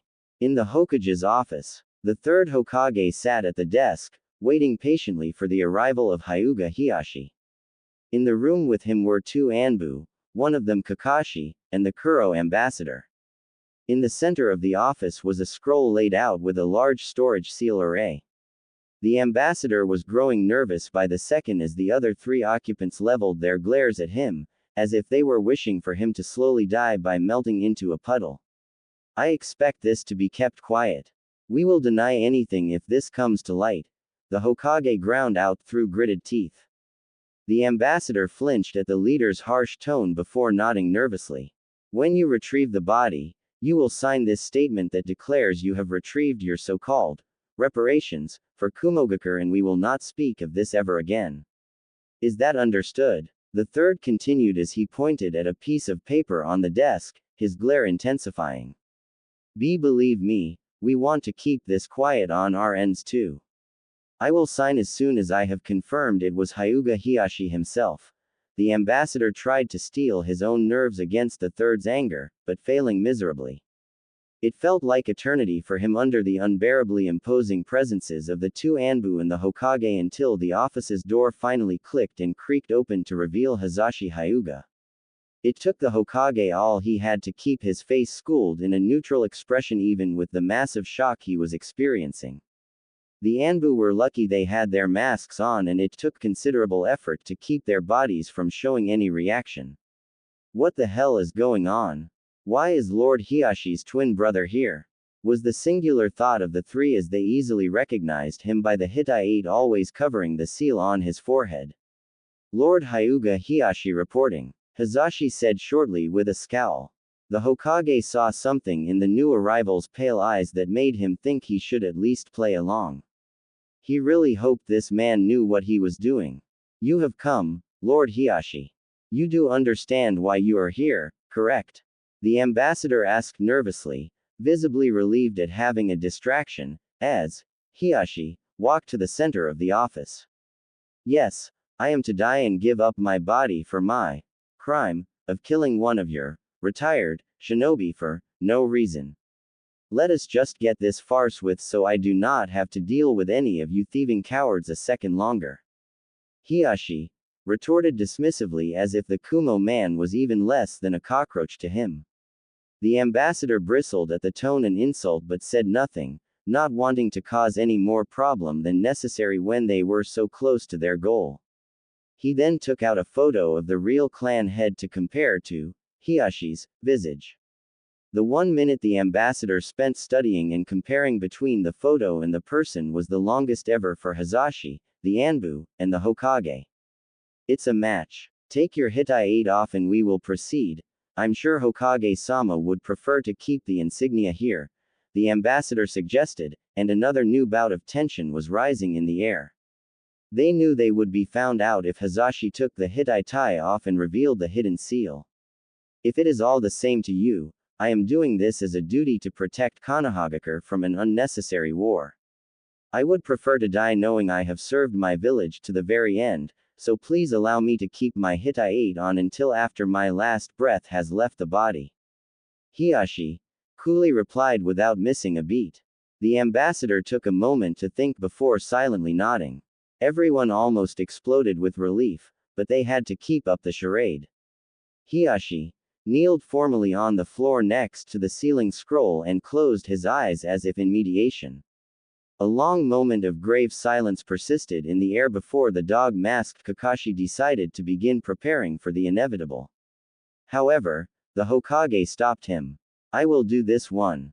It is my responsibility, since I allowed this to happen, he grimly said as he slowly moved behind Hiyashi and took a small quick injection syringe from the anbu. He then gripped the kneeling man's shoulder tightly and leaned his head down next to his ear. I am really sorry for allowing this. You will receive the highest honors and your clan will forever remember you as a hero, he whispered, his voice breaking slightly. Hizashi only nodded once with a serene expression before he felt a small prick at the base of his neck. He felt a calming numbness overtake his entire body almost all at once. It was welcoming actually. His last thoughts were of his older brother and nieces, his deceased wife, and finally, his son. He let a small smile grace his face. In just 3 seconds, his body fell limp in the Hokage's grip, devoid of all life. Hyuga Hizashi had just passed away instantly and painlessly as a hero to his clan and village. Sarutobi Hiruzen silently and gently laid the body down onto the sealing array with trembling hands. After a moment of silence out of respect, he slowly removed the Hittite to reveal that the seal disappeared, having already worked its magic sealing Hizashi's Byakugan and all of its secrets. The people in Kumogakure would not be able to learn anything from this man's body now. The third then sealed the body into the scroll with a loud poof. The ambassador silently walked over to the desk to sign the statement. As he set the pen down and turned around, he cried out in surprise as a hand suddenly grabbed him by the neck and swung him into a wall, cratering it inward. The ambassador was trying to let out a strangled cry of protest when he was frozen solid by the Hokage's glare and killing intent. Hiruzen's face was old and wrinkled, but his eyes looked virulent, cold, and calculating, as if they were the eyes of Shinigami looking at its newest soul to eat. The ambassador felt like he truly would die any moment just looking into his powerful gaze. You may have won, but this will be the last time. After tonight, no Kumo ambassador or shinobi is welcome here until further notice, unless absolutely necessary. That means you will leave the village's premises within 10 minutes of this conversation or I will have you imprisoned for open hostility. In addition, if I ever see one single Kumo nin set foot anywhere in our country without express permission from our people for any reason at all, you tell your Raikage I will personally come and show them exactly why I have lived this long, and why I am known as the Kami of Shinobi. The third Hokage spat out before he harshly tossed the terrified ambassador to the floor with a loud crash. The whimpering man thought of nothing but escaping as he frantically scrambled to his feet, grabbed the scroll, and ran out the office as fast as his feet could carry him. It was as if the Shinigami was breathing down his neck. Follow him all the way out to the lightning border, and make sure he can't even stop for rest. In addition, send someone out to the Hyuga compound to deliver the news and ask for an explanation. The third growled as the two Anbu bowed and vanished. He was not relieved that they might have protected the Hyuga clan's secret. He was still angry that he still sacrificed a life to supposedly protect thousands. It did not matter if it was a nobleman or a servant, a person's life was still lost this day and he had to allow it on his watch without any resistance. All of the emotions Sarutobi Hiruzen kept in all day finally overflowed as he yelled in rage and smashed his fist on the desk, splitting it in two. The next morning, Naruto noticed something was different in the air around the village. Life went on as normal to most people, but to him, he could feel that something was somewhat off. He relayed his feelings to his tenant as he was walking around, enjoying the morning air. Stop by the tower if you want. Maybe that old fart knows. Kurama only had this suggestion to offer. Naruto, having nothing else to go on, decided to detour to the tower anyway. He entered, made his way up the stairs, and was led in by Tamae. The blonde was surprised to see his surrogate grandfather, sitting behind what looked like a new desk, looking so old. The third was exhausted, having been up all night dealing with all kinds of emotions. He felt and looked defeated. He was so deep in thought he did not notice Naruto entering the office at first, and raised his eyebrows in surprise. Oh, hello, Naruto-kun. What can I do for you? He tried to pull himself back together and keep some semblance of a facade up. Nothing, Hokage Gigi. It's just that I haven't seen you in a while, and I figured I'd stop by for the permit and chat a little.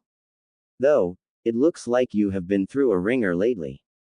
Naruto pointed out, seeing the old man wince slightly. So I think I'll just pick up the permit and leave to do other stuff for the day, he added for the third's benefit. The tired old man sighed and looked somewhat grateful for this thoughtfulness. He got up to retrieve the prepared permit out of a folder and passed it on to the boy. They were about to exchange goodbyes before Naruto remembered something. Hokage Gigi, before I go, I was wondering if you know something about Hyuga Hazashi. I ran into him last night near here. He told me he was coming here for a mission, something to protect his precious people. I was wondering if he's okay now. The Hokage stiffened with a grim expression, and that was all he needed to see. His entire inside became ice cold as his blue irises turned icy and shrank to small dots. Don't tell me, was all he could squeeze out in trepidation. The third's expression softened into sadness and simply shook his head no. I am sorry, Naruto-kun. I will tell you he died very bravely and with honor for what he believed in. He had no regrets. Beyond that, I cannot tell you the details myself. It is up to Lord Hiashi to offer more if you still wish to know, the suddenly frail-looking man tiredly admitted. He knew. Naruto whispered before his face twisted into anger, his blue eyes still icy. The third narrowed his eyes in confusion. He knew. He knew already he was going to die. That's why he talked to me like that last night. Why did you let him go? If you knew it was going to happen, why didn't you protect him like a Hokage was supposed to? The boy shouted at his surrogate grandfather in tearful rage. He didn't want to stick around to hear any excuse and sprinted out of the room, leaving a crushed old man behind. I'm sorry, Naruto-kun. You will come to learn this is easily the worst part of being a Hokage, the exhausted and crestfallen village leader quietly whispered to no one in particular. Later at the Nara compound. Rut. Nah, was all Naruto made out from a very faraway voice in his dazed confusion. He just couldn't seem to stop going over what happened with the Hokage this morning in his mind. It was like an infinite loop. Naruto yelled a voice that was very close by, and it finally shook him out of his dazed thoughts with a dumb expression. He took a look around to see he was sitting across a shogi table from a familiar lazy-looking pineapple-haired boy his age, Nara Shikamaru. Naruto then quickly remembered he spent an hour sulking and holding back tears after berating his surrogate grandfather. Afterward, he ate something he didn't even remember now and walked aimlessly around the village just for something to take his mind off what happened. He then ran into his friend on the streets. Shikamaru noticed something was wrong and offered for his blonde friend to come over to his place to cheer up. Now, the brown-haired boy was putting on an annoyed expression as he muttered, "Troublesome," and pointed down at the table, which had a match in progress. Sorry, Shika. I've been out of it lately. Naruto mumbled pitifully as he moved one of his white pieces without a thought. His friend's eye twitched in annoyance at the new move and went into the thinking pose for the 5th time in this match if he had been paying attention and kept count. Oh, I got you thinking now. Guess that's somewhat a personal victory for me now, he remarked half-heartedly as he tried to clear the cobwebs from his head. Shikamaru raised a twitching eyebrow. This isn't the first time you've forced me to do this. Troublesome, it looks like you're truly an idiot savant if you just don't pay attention at all while playing shogi, he muttered grouchily as he came out of his pose and moved one of his black pieces. Oi, I resent that remark. Naruto grunted indignantly as he moved one of his own pieces without another thought again and took one of his opponent's pieces. Shikamaru growled in frustration and went back into his Thinking, pose once again. You just proved his point. I have never seen such sloppy play, but you just keep getting out of trouble against vastly superior strategies. It's like what you are doing is organized chaos. In my thousands of years existing, this is simply astonishing. Kurama offered her thoughts in clear awe. Not you too, Fox. Naruto groaned mentally. Troublesome, remind me to never challenge you to a match when you're in a bad mood. This is hard on my brain. Shikamaru grumbled as he moved one of his pieces into position to be sacrificed. Naruto furrowed his eyebrows at that move, and wondered what his friend thought of sacrifices. Hey Shika, what would you think if you had to sacrifice your own life for a cause? Would you be angry at the person who asked you to do it? Naruto quietly asked, his eyes staring down at the table. Shikamaru stared at his blonde friend silently for a long moment. That's an odd question to ask a kid, you know. If you want me to answer that seriously with what I know, I would say that the only reason I'd be angry with the person asking me to sacrifice myself is if I knew there were other options, other ways of solving whatever troublesome situation I was dragged into. However, if it was the only choice and I was saving the people I cared about, I may find it troublesome, but I'd accept it with a clear conscience, the Nara heir replied with a sigh. Intrigued, Naruto thought over that answer as he moved his own piece to take his opponent's sacrificial pawn. Shikamaru capitalized on the trap he set and took advantage. You know, Naruto, it's troublesome to say this, he murmured as he effortlessly took another one of his opponent's pieces. But my dad told me this when he first began teaching me shogi. He said that in many ways, a shinobi's life is almost like a game of shogi. You use strategy, tactics, traps, and sometimes sacrifices to win your battles. The only reason we do all of this is because we have to protect our king, no matter what. Naruto was still deep in thought as he carelessly made another move that Shikamaru was prepared for. Our king. I guess that'd be the Hokage. He asked as his eyebrow twitched in annoyance with his growing disadvantage in this shogi match. His friend just shrugged. I asked Dad that, and he was being troublesome about it, saying that we decide who or what is our king, that we absolutely must protect at all costs. The pineapple-haired boy replied offhandedly as he moved one of his pieces for a checkmate and called it. Naruto just groaned and cursed. Damn it. You win, for the 68th time in a row. Anyway, I wonder what Hokage Gigi considers to be his king, he muttered as he properly put his pieces away. I'd think that's a question that shouldn't be troublesome even for you to answer. Shikamaru raised his eyebrow as he cleaned his side of the table.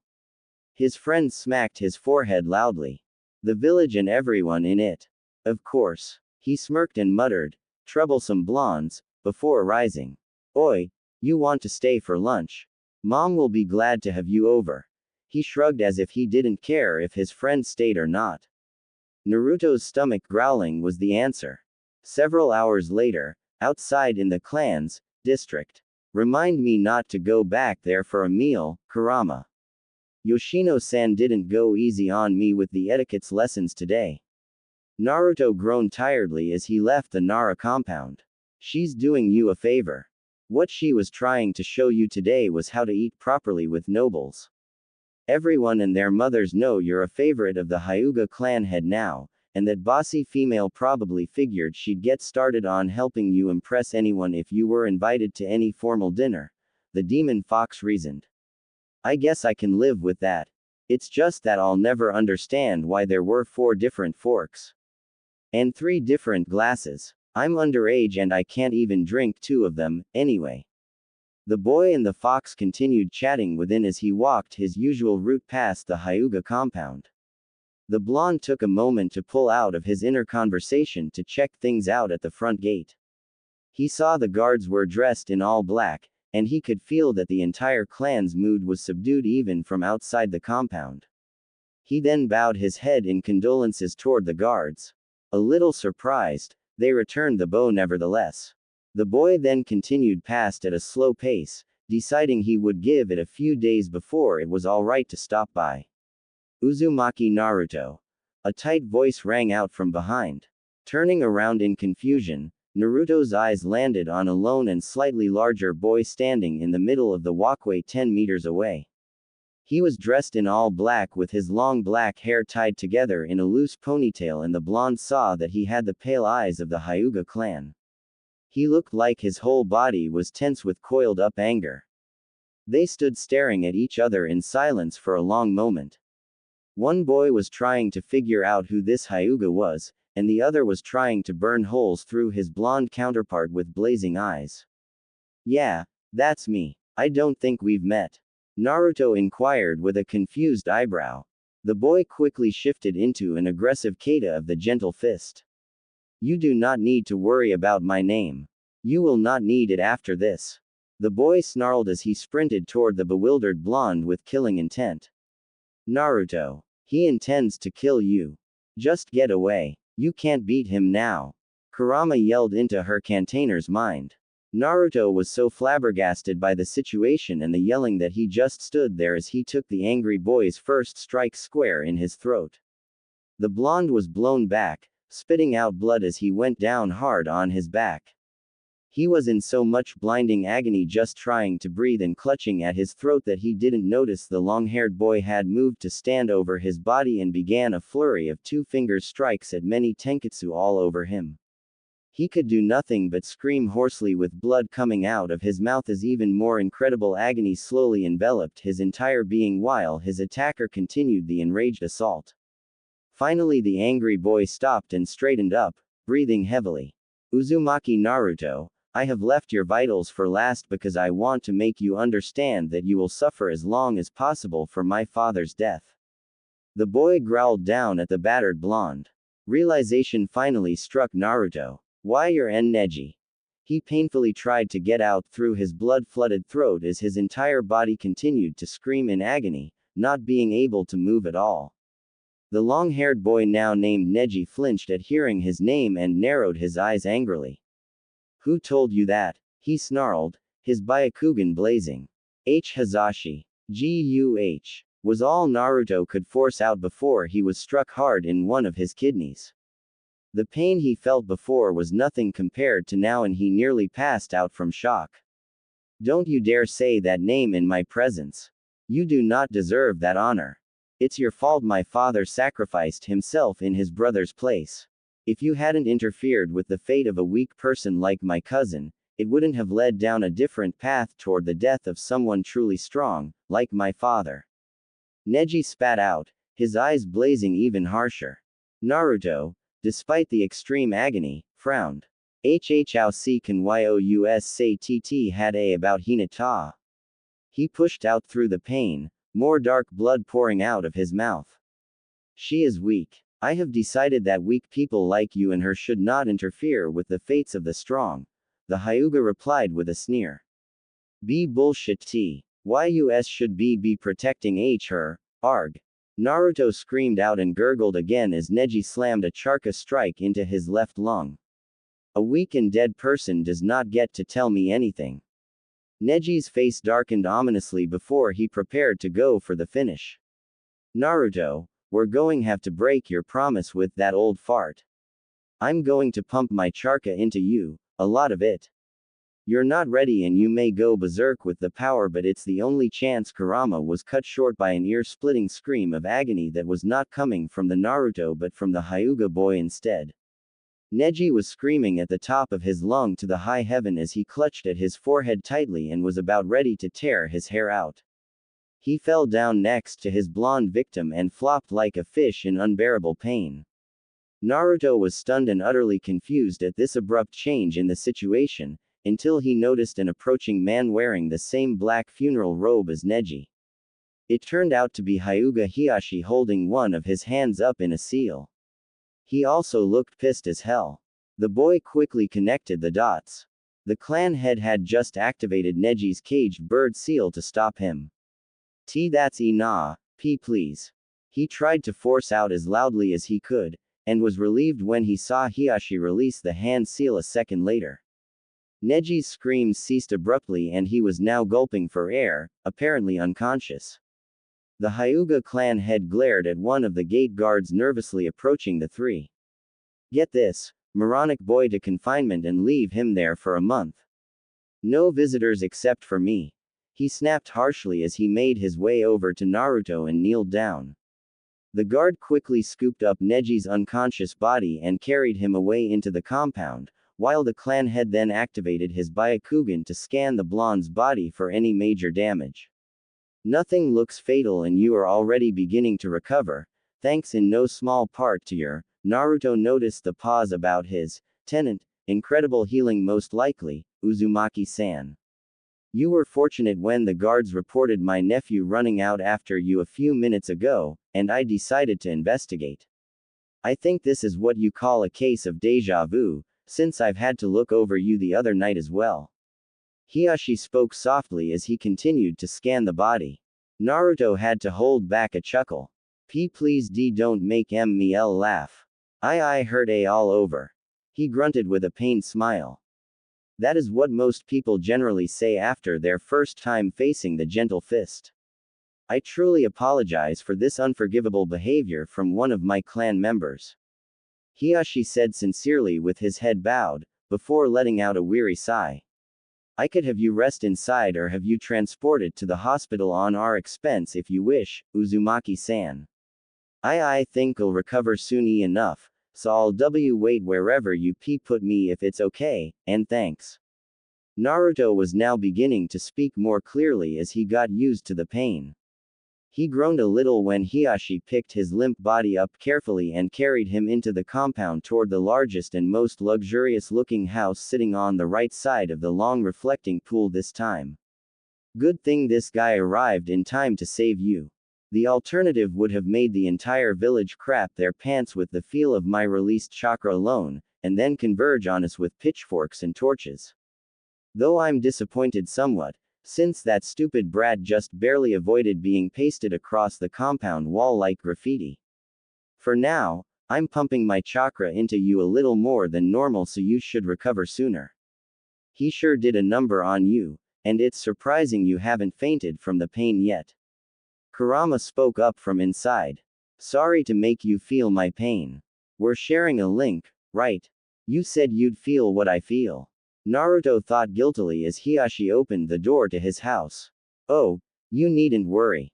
I didn't tell you I could turn any of our shared senses off at any time.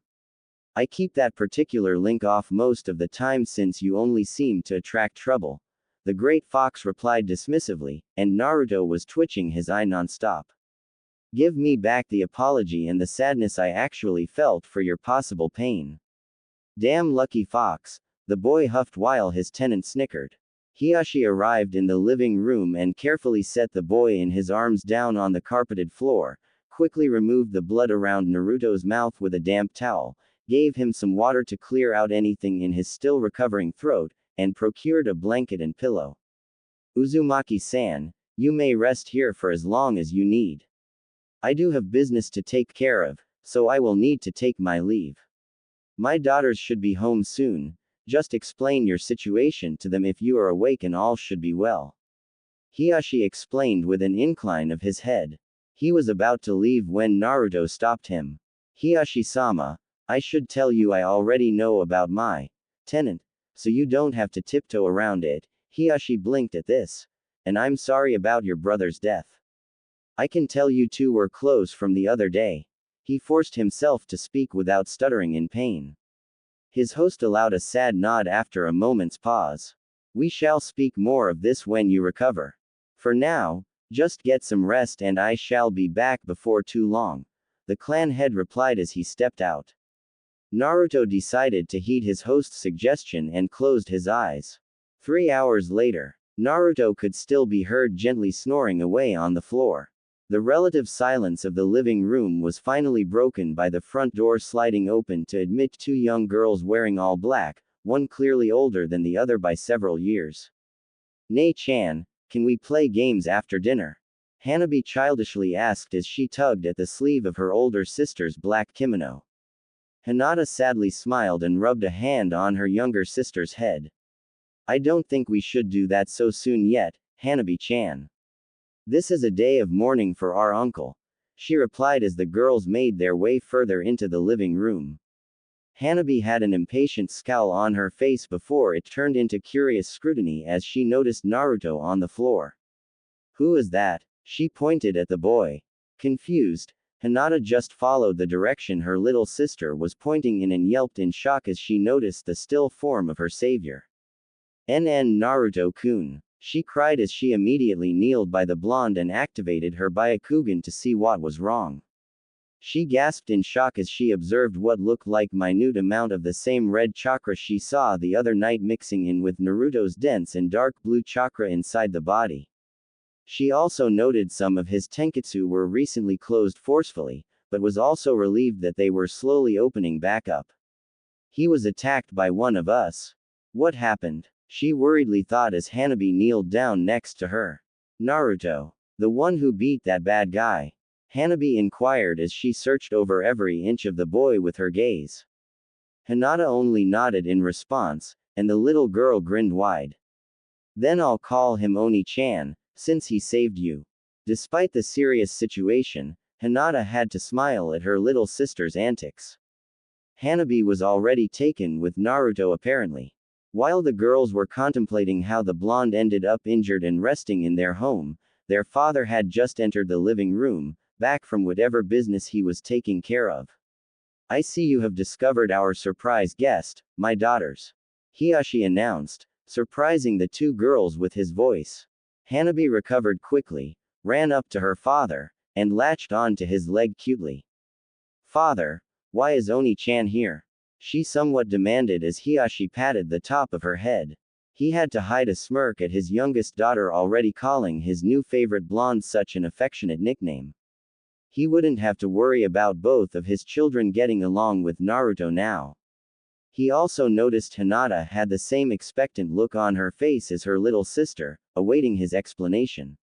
Uzumaki-san was attacked by a stupid young boy with a misguided grudge about his father's death. He was unable to move, so I decided to have him rest here until he recovers, he finally admitted with his eyes closed in exasperation. Neji Nisan did this. Why would he blame Naruto-kun for uncle's death? Hinata's stutter disappeared mid-sentence as she showed a flash of anger in her eyes. Hiyashi did not miss this. This boy is already doing wonders for Hinata's self-confidence. Note to self. Fabricate reasons to get them together more often from now on, he thought offhandedly as he prepared his response. It was a misguided decision on my nephew's part to direct his anger about the loss at this child. Unfortunately, I do not think he will ever let this go until they meet in battle in the future and finish it. He spoke with resignation in his voice. Anyo, that's terrible for Naruto-kun. Hinata whispered as she dreaded the thought of her new friend being hurt again, especially by one of her relatives. Hanabi showed an angry yet cute expression as she devised plans to tell Neji off for this. I am going to prepare some dinner since Tomo-san has the day off. In the meantime, please leave Uzumaki-san to sleep in peace and get changed for tonight. Hiyashi requested of his daughters and they obeyed with Hinata leaving the blonde alone somewhat reluctantly. Some time later, Naruto smelled something lingering in the air before he slowly opened his eyes. It smelled like curry. On that cue, his stomach growled loudly. His eyes opened wide quickly at that sound and sat up, only feeling a little tender from his earlier beating. He glanced around to see he was still in the living room, which was now dark, and noticed Hiyashi through the only lit doorway nearby. The man was kneeling at a desk in the room beyond. It was apparently a study and he looked like he was busy looking over a large collection of papers and scrolls. Looking around a little more, he heard what sounded like very cute snoring from nearby. Following the sound, he saw two girls cuddled together in the large living room chair just a few feet from him. They were wrapped in a blanket, and he saw one of them was Hinata.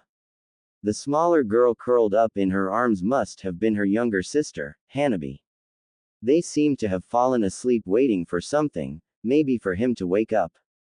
Uzumaki-san, now that you are awake, I would be most pleased if you replenish your energy with your portion of the dinner I made, which is being kept warm in the kitchen stove. Please take your time eating before joining me in the study when you are finished. Do not concern yourself over cleaning up afterward. Hiyashi's calm voice carried out into the living room, being quiet enough as not to wake either of the two girls. He hadn't turned his head around at all the entire time as he continued to go over the paperwork on his desk. Naruto decided to quietly do just what his host suggested. 10 minutes later, after eating some of the most delicious curry he ever tried, he quietly stepped into the study and his host finally glanced up from the paperwork. Please close the door and have a seat, Uzumaki-san. Hiyashi gently requested of his guest as he gestured with his hand toward a spot across the desk. Naruto quickly complied as he quietly slid the office door closed, before moving to kneel down opposite the clan head, who took a moment to clear his throat. I want to apologize on behalf of the entire clan for Neji-san's unprovoked attack against you. I have no excuse for his misguided anger upon you. Hiyashi regretfully said as he deeply bowed his head. Naruto frowned as he thought for a moment. Hiyashi-sama, is there really a need for an apology? He replied softly while Hiyashi raised his head in mild surprise. He continued quickly. Neji-san did say I was responsible for the events that led to your brother's death. What if that's right? Utter nonsense. If that was actually true, then if my brother had not taken my place, you would be responsible for my death instead. If you had allowed that Kumo Nin to leave without any resistance, then you would be responsible for my daughter's unthinkable fate. There is simply no way to know what could have happened with the infinite amount of scenarios this entire event could have played out. My nephew lost his mother early in his life, and now just lost his father. In his grief, he apparently decided to direct his anger at someone, and you were unfortunate enough to be the target. I shall reprimand him most severely for this and ensure he stays away from you until he calms down. Hiyashi assured his guest. Hiyashi-sama, I'd appreciate it if you just let Neji-san be, and if he still wants to take his anger out on me in the future, let it happen. Train him more for it, even. I'll take it all and beat it back tenfold into him until he finally moves on. Naruto declared with a steady voice after a moment's thought, stunning the clan head. You should understand that he is the most promising prodigy of this clan in generations. He is much stronger than my brother and I when we were his current age. He was not joking about killing you. He will do it whenever he finds a chance. He pressed. That's fine with me, sir. With the training I just started, I'm going to be the strongest shinobi ever someday. I want to protect my friends and I can't do that if I'm too weak. I think it definitely will be a good match when we eventually meet. The blonde replied with a confident smile, showing no trace of hesitation in his blue eyes. Hiyashi had to wonder if this child in front of him was way too mature for his age, or just simply excited about the prospect of a rival. Nevertheless, I will not allow any duel between you and my nephew within this compound, and I will inform him any further unprovoked attempt on you will be punished more severely. The two of you will have to find a way to get an official match outside of this compound, and that likely would not happen unless you both are enlisted in the shinobi force. I will not allow any less. Is that understood, Uzumaki Naruto? He spoke sternly as he narrowed his eyes at the blonde boy. Perfectly clear, Hiyashi-sama. Naruto accepted with an incline of his head before continuing. I hope this happens and he lets it all out. I'd hate for him to continue being angry with me for long, since Hazashi-san hoped we'd get along when we talked last night, he muttered sadly. Hiyashi raised his eyebrow at the mention of his brother. Uzumaki-san, you have met my twin brother last night. Naruto nodded and quickly relayed what transpired between him and Hazashi in the park outside the Hokage Tower. A long moment passed as Hiyashi seemed to contemplate this. I see. I am glad he seemed calm and ready. I was worried he may have had regrets since this all happened suddenly, the clan head finally said with a sigh of relief. Naruto decided to satisfy his curiosity. Hiyashi-sama, if it is okay, I wasn't told by anyone exactly what happened. I'd like to understand his actions, he asked with some apprehension. Hiyashi allowed himself a small grin as he nodded and explained everything that happened. 30 minutes later, Naruto was clenching his fists tightly in anger. Those Kumo bastards, that's not fair. They can't get away with this, even if they didn't get the Byakugan. The boy growled through gritted teeth before his expression softened with realization. I just understood he did all this to protect his king. This wasn't because he served the clan or the Hokage. I need to apologize to Hokage Gigi soon, he muttered sadly, feeling immensely guilty for yelling at his grandfather figure so harshly. Hiyashi raised an eyebrow. The shogi analogy the Nara clan likes to use. In my opinion, it is a somewhat rigid description of a shinobi's situation in many cases, but I understand where you are coming from. Most of us have our king, we are willing to protect with our lives. Hazashi most certainly did it for that reason alone, and I was willing to do anything to protect my king, too, before he took my place. You should understand Hokage-sama did not order either one of us to die for the village. I immediately offered myself upon hearing Kumo's demands, and it is only because my brother's desire to protect his loved ones was slightly greater than mine that I am still here and alive in front of you. Hiyashi said thoughtfully as Naruto nodded soberly, his eyes downcast. It's still not fair. Kumo's going to get away with meaningless murder, and there's nothing we can do about it, the boy grumbled before looking up. At that moment, an ice-cold shiver went down his spine as he saw a truly malicious and devious smirk growing on the clan head's face. It was a truly terrifying thing to behold on one of the most powerful people in Konoha, and the young blonde had a feeling that someone was going to regret ever crossing this man very soon. I dare say that I have doubts that Kumogakure is going to get through this without any consequence, if all have gone as planned. Great minds think alike, and my younger brother had the exact same plan as I did when I was preparing to meet my death. I have seen a glimpse of what he was preparing with my eyes when he disabled me. I will say it was a good thing we regularly studied up on all diplomats, mannerisms and personalities, and I am confident that bumbling fool from Kumo would not check closely for anything on the body. It would be safe to assume that not getting the Byakugan will not be the only surprise for our dear friend, the Raikage. Hiyashi replied smoothly with the malicious smirk still plastered on his face. That expression was not even directed at Naruto, yet the boy was wide-eyed with terror at seeing this man's visage. He knew it would haunt his dreams for a while. A certain fox inside him shivered with excitement, her hackles rising slightly down her spine. Kumogakure in Raikage Tower. The exhausted and battered ambassador had just returned from Konoha, and in record time too. A was displaying an amused smirk as the man told him about his harrowing experience with the Hokage's rage and the Anbu as he was chased and hassled by two of them all the way to the lightning's border. A few minutes ago, the large and muscular man handed the scroll with the clan head's body off to a lab assistant for processing down in the tower's basement. He should be getting news soon. To be honest, he should have been more ecstatic about this victory for Kumo, but he could not help but feel a little uneasy about something. He tried to dismiss it as the occasional paranoia, but a good shinobi simply did not survive long without being cautious. Oi, did you actually check for any seal on the Hyuga body? He suddenly asked the ambassador out of nowhere. Yes, I did, on the forehead, right. It wasn't there when they removed his Hitai-8, the ambassador replied. Ace scowled. There was that paranoia rearing its ugly head, and it was here to stay. Was this before or after death? Our reports on the seal says that it will disappear shortly after death, he replied with deadly calmness, having a feeling he knew the answer.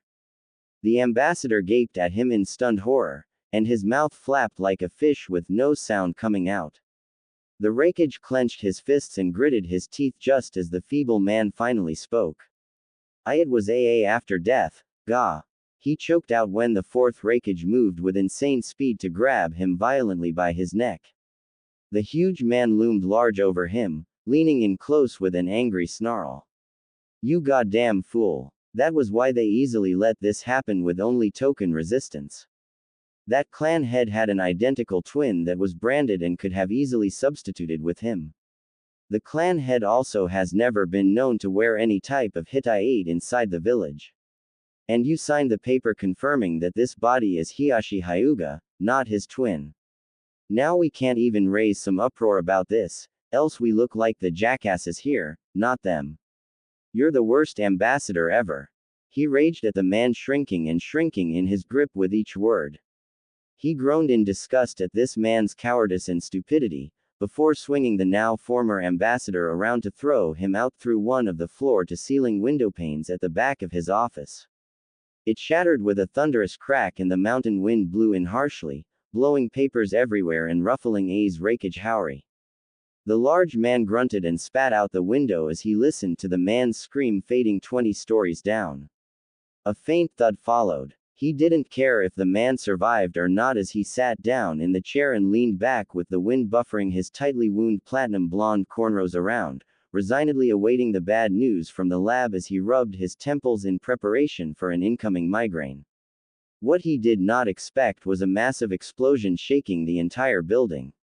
It even shook him out of his chair. After the explosion died away, A immediately rose to his feet and gritted his teeth. He figured he could guess where exactly the epicenter was as he turned his lightning armor on with a shroud of crackling lightning covering his entire body. In the next instant, the office's door was obliterated into tiny pieces as the Rakage charged through, tearing up a gouge in the floor underneath him as he instantly flickered to the stairwell.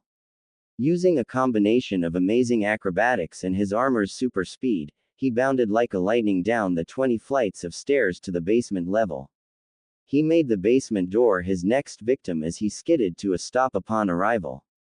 He had just gone down 20 stories from his office to the basement in under 5 seconds total.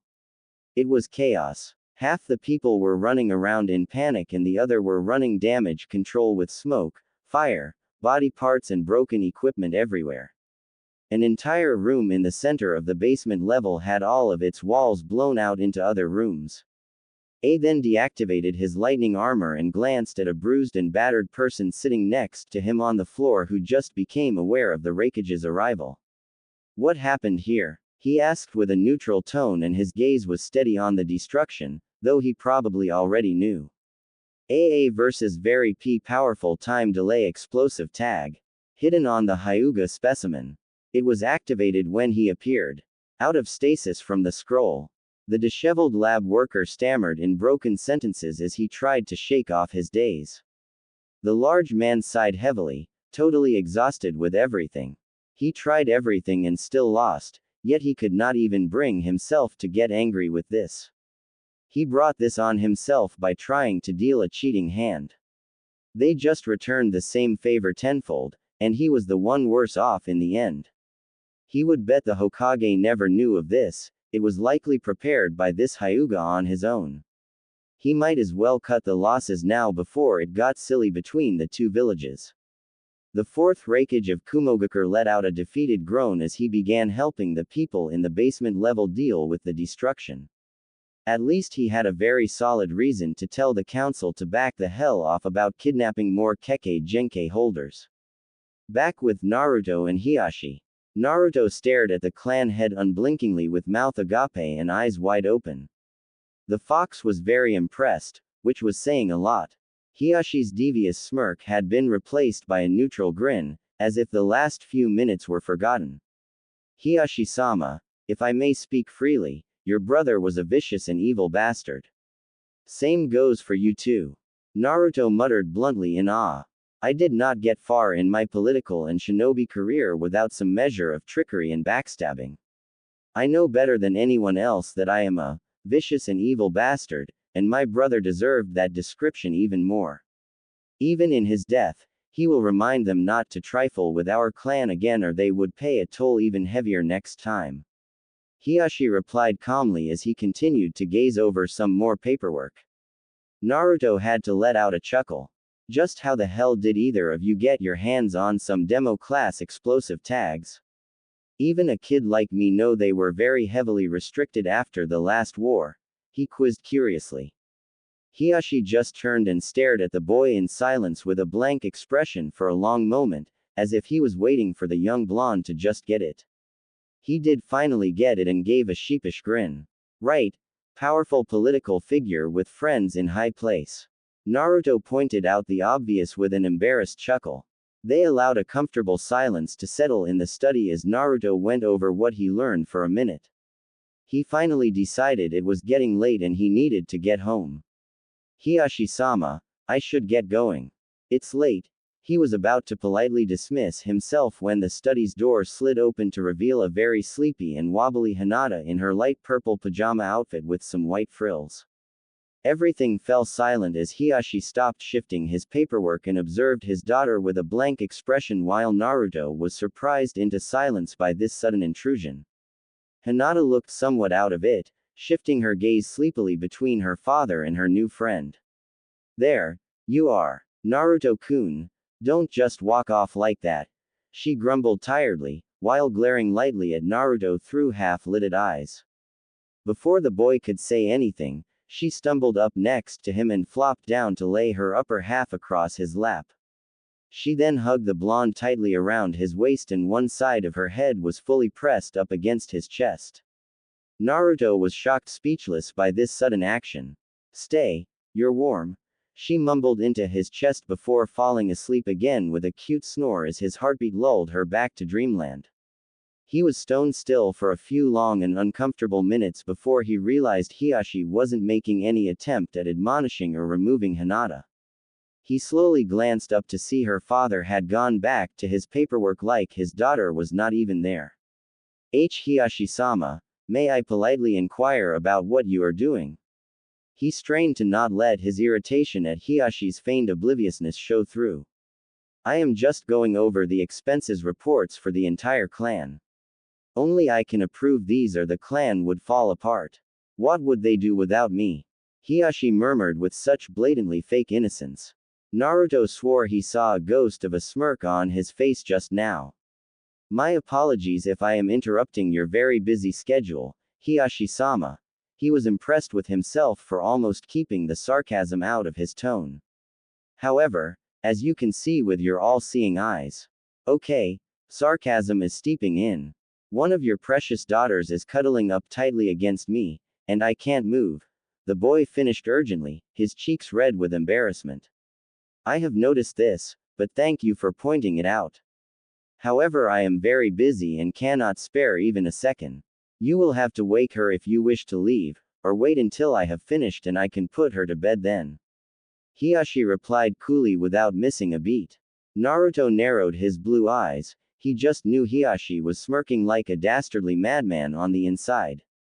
He sighed in defeat, but he wasn't going to play the clan head's game. He would just wake Hinata, who was sleeping with a heart-wrenchingly adorable expression, then apologize for rousing her and leave. I should inform you my daughter is what one would call the antithesis of a morning person. She has been known to repeatedly use her gentle fist to fend off anyone from waking her up. Her caretaker and I can attest to that, Hiyashi warned calmly as if he knew what his guest was thinking. Naruto stared quizzically down at Hinata's cute expression. How could she be so dangerous? He has to be bluffing. He decided to take a chance and tried to shake her shoulder just a slight bit. Before he knew it, there was a sharp whoosh and he stiffened and sweated comically as he now noted a small girl's hand, in a two-finger thrust, just an inch from his nose. The only thing that saved him was Hiyashi effortlessly catching the hand by her wrist as if was nothing. Hinata's hand immediately went slack and slipped back to her body as Hiyashi let go and went back to the papers with an amused smirk on his face. Naruto trembled and sweated at how close he came to getting a strike to his face, and this girl was now innocently cuddling up tighter against his chest. Okay, I've changed my mind, this girl is dangerous. I am afraid my hand might slip next time, so I strongly recommend you do not risk another chance. She seems to be very attached to her sleep this night, Uzumaki-san. Hiyashi spoke in a very amused tone. This truly was an entertaining evening for him. Hyuga Hiyashi, you truly are a vicious, evil, and sadistic bastard. was Naruto's sole thought as he sat stone still with this cute and dangerous girl curling up even more and tightening her grip around his waist. He decided he didn't want to risk another stray Tenketsu strike this day because these hurt like hell. I love this. Devious and ruthless, this might be a man after my own heart. Kurama exclaimed with a mock flutter of her eyelids, and broke into laughter at her container's suffering. It was 2 hours before a very tired and nerve-wrecked Naruto left the compound for his home, with the damn fox cackling at his luck the whole way.